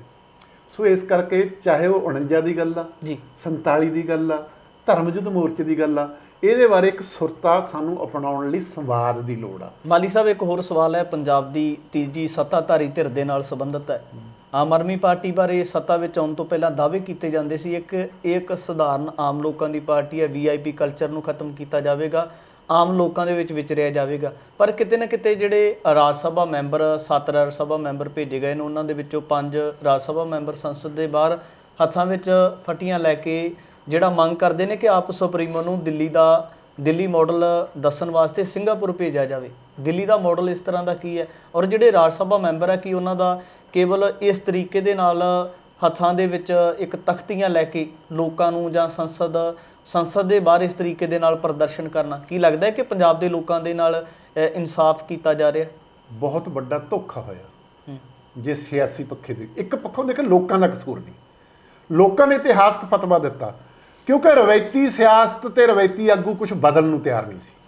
ਇਹਨਾਂ ਨੂੰ ਸਾਫ਼ ਸਲੇਟ ਲਿਖ ਕੇ ਫੜਾਤੀ, ਪਰ ਇਹਨਾਂ ਨੇ ਨਾ ਕਦੇ ਖੇਤੀ ਸੰਕਟ ਦੀ ਗੱਲ ਕੀਤੀ ਆ, ਦਿੱਲੀ ਮਾਡਲ ਪ੍ਰਚਾਰਿਆ ਸਿਹਤ ਤੇ ਸਿੱਖਿਆ ਦਾ। ਸਾਡਾ ਸਿਹਤ ਤੇ ਸਿੱਖਿਆ ਪ੍ਰਬੰਧ 'ਚ ਬਹੁਤ ਵੱਡੇ ਸੁਧਾਰ ਕਰਨ ਦੀ ਲੋੜ ਆ। ਇਹ ਸਵਾਰਥ, ਬੇਈਮਾਨੀ, ਕੋ-ਪ੍ਰਬੰਧ ਦਾ ਸ਼ਿਕਾਰ ਆ, ਪਰ ਇਹ ਦਿੱਲੀ ਨਾਲੋਂ ਦੋਹਾਂ ਪੱਖਾਂ ਤੋਂ ਬੈਟਰ ਆ। ਦਿੱਲੀ ਪੰਜਾਬ ਨਾਲੋਂ 10 ਗੁਣਾ ਵੱਧ ਕਰਜ਼ਾਈ ਆ, ਜਿਹੜਾ ਕਹਿੰਦੇ ਨੇ ਪੰਜਾਬ ਦੇ ਸਿਰ ਕਰਜ਼ਾ ਚੜਿਆ। ਸੋ ਲੋਕਾਂ ਨਾਲ ਇੱਕ ਧੋਖਾ ਹੋ ਗਿਆ। ਇਹਨਾਂ ਨੇ ਪੰਜਾਬ ਨੂੰ ਜਿਵੇਂ ਨਾ ਸ਼ਿਕਾਰ ਨੂੰ ਕੱਢ ਲੈਂਦਾ ਨਾ, ਪੈਰੋਂ ਕੱਢ ਲੈਂਦਾ, ਪੈਰੋਂ ਕੱਢ ਕੇ ਫਿਰ ਉਹਦੀ ਮਰਜ਼ੀ ਹੁੰਦੀ ਹੈ ਵੀ ਇਹਨੂੰ ਕਿੱਧਰ ਭਜਾਉਣਾ, ਕਿੱਥੇ ਨਿਸ਼ਾਨਾ ਲਾਉਣਾ, ਕੀ ਕਰਨਾ। ਪੰਜਾਬ ਮੂਲ ਨਾਲੋਂ ਟੁੱਟਿਆ ਹੋਇਆ। ਇਸ ਕਰਕੇ ਪੰਜਾਬ ਨਾਲ ਇਹ ਸਾਰਾ ਕੁਝ ਹੋ ਰਿਹਾ। ਤੇ ਸਭ ਤੋਂ ਵੱਡੀ ਗੱਲ ਇਹੀ ਹੋਈ ਆ ਵੀ ਰਾਜ ਸਭਾ ਦੇ ਵਿੱਚ ਇੱਕ ਸੰਵਿਧਾਨ ਆ, ਕਾਨੂੰਨ ਆ, ਰਵਾਇਤਾਂ। ਪਹਿਲੀਆਂ ਪਾਰਟੀ ਨੇ ਵੀ ਗਲਤੀਆਂ ਕੀਤੀਆਂ, ਮੈਂ ਨਹੀਂ ਕਹਿੰਦਾ ਉਹਨਾਂ ਨੇ ਗਲਤੀਆਂ ਨਹੀਂ ਕੀਤੀਆਂ, ਪਰ ਇਹਨਾਂ ਨੇ ਤਾਂ ਸਿਰ ਹੀ ਲਾਤਾ ਨਾ। ਜਿਨ੍ਹਾਂ ਦਾ ਪੰਜਾਬ ਨਾਲ ਲੱਲਾ ਨਹੀਂ, ਖੱਖਾ ਨਹੀਂ, ਇੱਕ ਝਾਰਖੰਡ ਦਾ ਸੰਦੀਪ, ਇੱਕ ਦਿੱਲੀ ਦਾ ਉਹ ਆ, ਉਹਨਾਂ ਨੂੰ, ਤੇ ਇੱਕ ਸਿੱਖਿਆ ਮਾਫੀਆ, ਇੱਕ ਲੈਂਡ ਮਾਫੀਆ ਲੁਧਿਆਣੇ ਵਾਲਾ, ਜਿਹੜਾ ਬਾਬਾ ਸੀਚੇ ਵਾਲਾ ਪੰਜਾਬ ਦੇ ਹੱਕਾਂ ਬਾਰੇ, ਸਿੱਖਾਂ ਦੇ ਹੱਕਾਂ ਬਾਰੇ ਉਹਦੀ ਕੋਈ ਸਮਝ ਸਹੀ ਨਹੀਂ ਹੈ। ਵਾਤਾਵਰਨ ਬਾਰੇ ਉਹਨੇ ਹਾਂ ਪੱਖੀ ਗੱਲ ਕੀਤੀ ਹੈ ਇੰਨੀ ਕਿ, ਪਰ ਵਾਤਾਵਰਨ ਬਾਰੇ ਪੋਲਿਊਸ਼ਨ ਕੰਟਰੋਲ ਬੋਰਡ 'ਚ ਰਿਹਾ ਸੀ, ਉਹ ਕੰਨਾਂ ਨੂੰ ਹੱਥ ਲਾ ਕੇ ਮੁੜਿਆ ਸੀ ਨਾ ਜੀ। ਉਹਨੂੰ ਇੱਕ ਸਾਰੇ ਕਾਹੇ ਤੇ ਪਰਦਾ ਪਾਉਣ ਲਈ ਉਹਨੂੰ ਲੈ ਲਿਆ, ਤੇ ਉਹਨੇ ਇਹ ਕਿਹਾ ਸੀ ਵੀ ਮੈਂ ਆਮ ਆਦਮੀ ਪਾਰਟੀ ਦੀ ਸਿਆਸਤ ਨਹੀਂ ਕਰੂੰਗਾ, ਮੈਂ ਆਪਣੀ ਗੱਲ ਕਰੂੰਗਾ। ਤੇ ਸੀਚੇਵਾਲ ਵੀ ਉਹਨਾਂ ਦੇ ਨਾਲ ਬੈਠਾ। ਦਿੱਲੀ ਮਾਡਲ ਇੱਕ ਫਲਾਪ ਮਾਡਲ ਆ, ਮਿਊਨਿਸਪਲ ਕਾਰਪੋਰੇਸ਼ਨ ਤੋਂ ਵੀ ਘੱਟ ਉਹਦੇ ਕੋਲੇ ਤਾਕਤਾਂ ਨੇ, ਤੇ ਉਹ ਕਿਤੇ ਵੀ ਨਹੀਂ ਲਾਗੂ ਹੋ ਸਕਦਾ। ਹਰ ਧਰਤੀ ਦਾ ਆਪਦਾ ਮਾਡਲ ਹੋਊ। ਸਾਡਾ ਮਾਡਲ ਸਾਡੀ ਧਰਤ ਦਾ ਹੋਊ, ਸਾਡੀ ਧਰਤ ਦੇ ਫਲਸਫੇ ਦਾ ਹੋਊ, ਬਾਬੇ ਗੁਰੂ ਨਾਨਕ ਦੇ ਸਿੱਖ ਫਲਸਫੇ ਅਨੁਸਾਰ ਹੋਊਗਾ। ਵੱਖਰਾ ਜਿਹੜਾ ਕੋਈ ਉੱਥੇ ਲੱਦਣ ਦੀ ਕੋਸ਼ਿਸ਼ ਕਰੂ, ਚਾਹੇ ਉਹ ਕਾਮਰੇਡ ਹੋਣ, ਚਾਹੇ ਕੋਈ ਹੋਰ ਹੋ, ਉਹਨੇ ਫੇਲ ਹੋਣੀ। ਜੀ, ਦਿੱਲੀ ਦੇ ਮਾਡਲ ਦੀ ਗੱਲ ਕੀਤੀ ਜਾਂਦੀ, ਫੇਲ ਹੋਇਆ, ਪਰ ਜਿਹੜੇ ਭਗਤੋਂ ਮੰਨਣ ਵਾਸਤੇ ਕਿਉਂ ਨਹੀਂ ਤਿਆਰ ਅਜੇ ਵੀ ਉਹ ਲਕੀਰ ਦੇ ਫਕੀਰ ਬਣੇ ਹੋਏ? ਉਹਦਾ ਕਾਰਨ ਇਹ ਆ, ਪੰਜਾਬ ਬਹੁਤ ਕੰਗਾਲੀ ਦੇ ਦੌਰ ਚੋਂ ਗੁਜ਼ਰ ਰਿਹਾ। ਜਦੋਂ ਤੁਸੀਂ ਮੂਲ ਨਾਲੋਂ ਟੁੱਟ ਜਾਓ ਨਾ ਜੀ, ਦੇਖੋ ਸਾਡਾ ਜਿਵੇਂ ਆਪਾਂ ਕਹਿੰਦੇ ਅੰਗਰੇਜ਼ਾਂ ਨੇ ਵਿਦਿਅਕ ਸਿਸਟਮ ਸ਼ੁਰੂ ਕਰਕੇ ਤੁਹਾਡਾ ਰਿਸਪੌਂਸ ਸਿਸਟਮ ਬਦਲਤਾ, ਗੱਲਾਂ ਨੂੰ, ਚੀਜ਼ਾਂ ਨੂੰ ਦੇਖਣ ਪਰਖਣ ਦਾ ਨਜ਼ਰੀਆ ਹੀ ਬਦਲਤਾ। ਪੰਜਾਬ ਦਾ ਵੀ ਇਹੀ ਹਾਲ ਆ। ਜਿਹੜਾ ਤੁਸੀਂ ਭਗਤ ਕਹਿੰਦੇ, ਜਿਹਨੂੰ ਕੱਖ ਨਹੀਂ ਪਤਾ, ਉਹ ਕਹਿੰਦਾ ਮੈਨੂੰ ਸਭ ਕੁਝ ਪਤਾ। ਜੇ ਕੋਈ ਲੋਕਾਂ ਨੂੰ ਦੱਸਣ ਲੱਗਦਾ, ਕਹਿੰਦਾ ਲੋਕਾਂ ਨੂੰ ਸਭ ਕੁਝ ਪਤਾ। ਜਦੋਂ ਤੁਸੀਂ ਵਿਚਾਰ ਨਾਲੋਂ ਟੁੱਟ ਗਏ, ਬੰਦੇ ਦਾ ਬੰਦਾ ਹੋਣਾ ਤੇ ਬੰਦੇ ਦਾ ਵਿਰੋਧੀ ਹੋਣਾ, ਇਹ ਬ੍ਰਾਹਮਣਵਾਦੀ ਸੋਚ ਆ। ਵਿਚਾਰ ਨਾਲ ਜੁੜਨਾ, ਵਿਚਾਰ ਦੀ ਰੋਸਨਾ ਕੀਜੇ ਉੱਤਰ ਦੀਜੇ, ਹੋ ਇਕੱਤਰ ਮਿਲੋ ਮੇਰੇ ਭਾਈ, ਦੁਬਦਾ ਦੂਰ ਕਰੋ ਲਿਵਲਾਈ। ਇਹ ਆ ਅਸਲ 'ਚ ਫਲਸਫਾ। ਆਹ ਜਿਹੜੀ ਫੇਸਬੁੱਕ ਤੇ ਇੱਕ ਮੇਰੇ ਤਾਂ ਰੌਲੇ ਪੈਂਦੀ ਰਹਿੰਦੇ, ਇੱਕ ਮੰਡੀਰ ਕਦੇ ਉਧਰ ਨੂੰ ਚੱਲ ਗਈ, ਕਦੇ ਸਿੱਧੂ ਮੂਸੇਵਾਲੇ ਨੂੰ ਵੀ ਸਮਝਣ ਦੀ ਲੋੜ ਆ ਜੀ। ਮੈਂ ਕਹਿੰਦਾ ਦੀਪ ਸਿੱਧੂ ਨੂੰ ਵੀ ਸਮਝਣ ਦੀ ਲੋੜ ਆ। ਮੈਂ ਦੀਪ ਸਿੱਧੂ ਦਾ ਆਲੋਚਕ ਰਿਹਾ ਕਿਸਾਨ ਅੰਦੋਲਨ 'ਚ, ਪਰ ਜਿੰਨਾ ਵੀ ਉਹ ਪੰਜਾਬ ਬਾਰੇ ਬੋਲਿਆ, ਮੈਂ ਕਦੇ ਉਹਦੀ ਆਲੋਚਨਾ ਨਹੀਂ ਕੀਤੀ। ਮੈਂ ਇਸ ਪੱਖੋਂ ਆਲੋਚਨਾ ਕੀਤੀ ਸੀ ਵੀ ਤੂੰ ਆਹ ਸੋਚ, ਕਿਸਾਨ ਅੰਦੋਲਨ ਤੇ ਨਾ ਲੱਦ, ਇਹ ਸਾਂਝਾ ਮੋਰਚਾ ਲਿਮਟਿਡ ਹੈਗਾ, ਇਹਨਾਂ ਨੂੰ ਇਸੇ ਰੂਪ 'ਚ ਚੱਲਣ ਦੇ। ਚਲੋ ਬਾਅਦ 'ਚ ਉਹਨੇ ਫੈਸਲਾ ਵੀ ਲਿਆ। ਸੋ ਇਸ ਕਰਕੇ ਪੰਜਾਬ ਦੇ ਵਿੱਚ ਕੋਈ ਦਿੱਲੀ ਮਾਡਲ ਨਹੀਂ। ਹੁਣ ਇਹ 7 ਮੈਂਬਰ, ਪੰਜਾਬ ਚੰਡੀਗੜ੍ਹ 'ਚ ਕੀ ਹੋ ਰਿਹਾ ਜੀ, ਭਾਖੜਾ ਡੈਮ 'ਚ ਕੀ ਹੋਇਆ ਜੀ, ਪੰਜਾਬ ਯੂਨੀਵਰਸਿਟੀ 'ਚ ਕੀ ਹੋਇਆ, ਉਹ ਰਾਜ ਸਭਾ ਮੈਂਬਰਾਂ ਨੇ ਇਹਨਾਂ ਖਾਤਰ ਬੋਲਣਾ ਜੀ। ਇਹ ਗੱਲਾਂ ਹਟਾਉਣੀਆਂ ਨੇ ਨਾ ਜੀ। ਉਹਦੀ ਥਾਂ ਤੇ ਤੁਸੀਂ ਉੱਥੇ ਕੇਜਰੀਵਾਲ ਦੀ ਪੈਰੋਕਾਰੀ ਕਰ ਰਹੇ ਹੋ, ਕਿਉਂਕਿ ਉਹਨੇ ਬਣਾਈ ਇਸ ਕੰਮ ਖਾਤਰ ਨੇ, ਤੇ ਇਹਦੇ ਵਿੱਚ ਵੱਡੀ ਪੱਧਰ ਤੇ ਪੈਸਾ ਲਿਆ ਗਿਆ ਜੀ। ਹੁਣ ਉਹ ਸਾਨੀ ਆ, ਉਹ ਇਹ ਕਹੀ ਜਾਂਦਾ ਮੈਂ 1.5 ਕਰੋੜ ਖਰਚ ਦੂੰ ਬੱਚਿਆਂ ਤੇ, 2 ਕਰੋੜ ਖਰਚ ਦੂੰ। ਸਰਕਾਰ ਅਰਬਾਂ ਖਰਚ ਰਹੀ ਹੈ, ਫਿਰ ਤੂੰ ਉਦੋਂ ਵੱਡਾ ਹੋ ਗਿਆ। ਤੂੰ ਪੰਜਾਬ ਖਾਤਰ ਕੀ ਕਰੇਗਾ, ਸਿੱਖਾਂ ਦੇ ਮਸਲਿਆਂ ਖਾਤਰ ਕੀ ਕਰੇਗਾ, ਉਹ ਦੱਸੋ। ਸਿਮਰਨਜੀਤ ਸਿੰਘ ਮਾਨ ਦੇ ਖਿਲਾਫ ਐਡਾ ਹੋ ਹੱਲਾ ਕਿਉਂ ਮਚਾਇਆ? ਉਹਨਾਂ ਨੂੰ ਪਤਾ ਵੀ ਇਹਨੇ ਪਾਰਲੀਮੈਂਟ ਦੇ ਵਿੱਚ ਜਾ ਕੇ ਪੰਜਾਬ ਦੇ ਮਸਲੇ ਉਠਾਉਣੇ ਨੇ, ਸਿੱਖਾਂ ਦੇ ਮਸਲੇ ਉਠਾਉਣੇ ਨੇ। ਭਗਵੰਤ ਮਾਨ ਦਾ ਪ੍ਰਚਾਰ ਕਰਤਾ, ਬੜੇ ਮਸਲੇ ਉਠਾਏ ਜੀ। ਦੱਸੋ ਕਿਹੜਾ ਕਾਨੂੰਨ ਬਣਿਆ ਜਿਹਦਾ ਉਹਨੇ ਉੱਥੇ ਵਿਰੋਧ ਕੀਤਾ? ਉਹ ਚੁਟਕਲੇ ਨਾਲ ਵਿਰੋਧੀ ਨੂੰ ਨੰਗਾ ਤਾਂ ਕਰਦਾ ਰਿਹਾ, ਇਹ 'ਚ ਕੋਈ ਰੌਲਾ ਨਹੀਂ। ਅੱਛੇ ਦਿਨ ਆਨੇ ਵਾਲੇ ਹੈ, ਮਤਲਬ ਇਸ ਪੱਖੋਂ ਮੈਂ ਉਹਦਾ ਨਾ ਪੱਖੀ ਰੋਲ ਨਹੀਂ ਕਹਿੰਦਾ, ਪਰ ਉਹਦਾ ਰੋਲ ਤਾਂ ਪੰਜਾਬ ਦੇ ਹੱਕਾਂ ਦੇ ਮਸਲੇ ਉਠਾਉਣ ਦਾ ਸੀ। ਉਹ ਕੋਈ ਨਹੀਂ ਉਹਨੇ ਉਠਾਇਆ। ਮਾਨ ਨੇ ਕਰਨਾ, ਇਸ ਕਰਕੇ ਉਹ ਪਹਿਲੀ ਮਾਨ ਸਾਹਿਬ ਦੀ ਵੀ ਗੱਲ ਮੈਂ ਠੀਕ ਨਹੀਂ ਸਮਝਦਾ। ਉਹ ਮੌਕਾ ਦੇਤਾ ਤੇ ਉਹ ਸਾਰੀ ਪੈ ਗਏ ਜੀ ਉਹਦੇ ਮਗਰ। ਮੈਂ ਕਿਹਾ ਵੀ ਕਿੰਨਿਆਂ ਨੇ ਕਿੰਨੀ ਵਾਰ ਕਿਹਾ, ਭਗਤ ਸਿੰਘ ਬਾਰੇ ਗਾਂਧੀ ਨੇ ਕੀ ਕਿਹਾ? ਕਿਉਂ ਨਹੀਂ ਭਗਤ ਸਿੰਘ ਨੂੰ ਬਚਾਉਣ ਖਾਤਰ ਅੰਗਰੇਜ਼ਾਂ ਨਾਲ ਗੱਲ ਕੀਤੀ, ਜਿਹਨੂੰ ਅੱਜ ਤੁਸੀਂ ਰਾਸ਼ਟਰਪਤੀ ਕਹਿੰਦੇ ਹੋ? ਖਾਲਿਸਤਾਨ ਦੀ ਗੱਲ ਆ। ਜੇ ਭਾਰਤ ਦੀ ਸੁਪਰੀਮ ਕੋਰਟ ਕਹਿੰਦੀ ਆ, ਪੁਰਅਮਨ ਤਰੀਕੇ ਨਾਲ ਖਾਲਿਸਤਾਨ ਦੀ ਮੰਗ ਵੀ ਕੀਤੀ ਜਾ ਸਕਦੀ ਹੈ, ਪ੍ਰਚਾਰ ਵੀ ਕੀਤਾ ਜਾ ਸਕਦਾ, ਇਹਦਾ ਕੋਈ ਜੁਰਮ ਨਹੀਂ। ਮਾਨ ਖਾਲਿਸਤਾਨ ਦੀ ਗੱਲ ਮੰਗ ਕਰਦਾ, ਸੰਵਿਧਾਨ ਦੇ ਅਧੀਨ ਰਹਿ ਕੇ ਉਹ ਚੋਣਾਂ ਵੀ ਲੜਦਾ। ਇਹ ਇੱਕ ਪੈਂਤੜਾ, ਇੱਕ ਖਾਲਿਸਤਾਨੀ ਉਹਨੇ ਜਿਹੜੇ ਕਹਿੰਦੇ ਅਸੀਂ ਨਹੀਂ ਜੀ, ਬਸ ਅਸੀਂ ਤਾਂ ਅੱਡ ਹੋਣਾ, ਅਸੀਂ ਕਿਸੇ ਚੱਕਰ 'ਚ ਨਹੀਂ ਆਉਣਾ। ਇਹੀ ਸੰਵਿਧਾਨ ਸਾਨੂੰ ਇਹ ਹੱਕ ਵੀ ਦਿੰਦਾ। ਇਹ ਸੰਵਿਧਾਨ 'ਚ ਰਹਿ ਕੇ ਅਸੀਂ ਕਹਿੰਦੇ ਸੰਵਿਧਾਨ ਸਾਰਾ ਹੀ ਬਦਲਣਾ ਚਾਹੀਦਾ। ਇਹ ਲੜਾਈ ਦਾ ਇੱਕ ਪੈਂਤੜਾ। ਜੇ ਤੁਸੀਂ ਪ੍ਰਚਲਿਤ ਸਿਆਸਤ ਦਖਲਅੰਦਾਜ਼ ਹੋਣਾ ਤਾਂ ਤੁਹਾਨੂੰ ਚੋਣਾਂ 'ਚ ਹਿੱਸਾ ਲੈਣਾ ਪਊ। ਜੀ ਜੀ।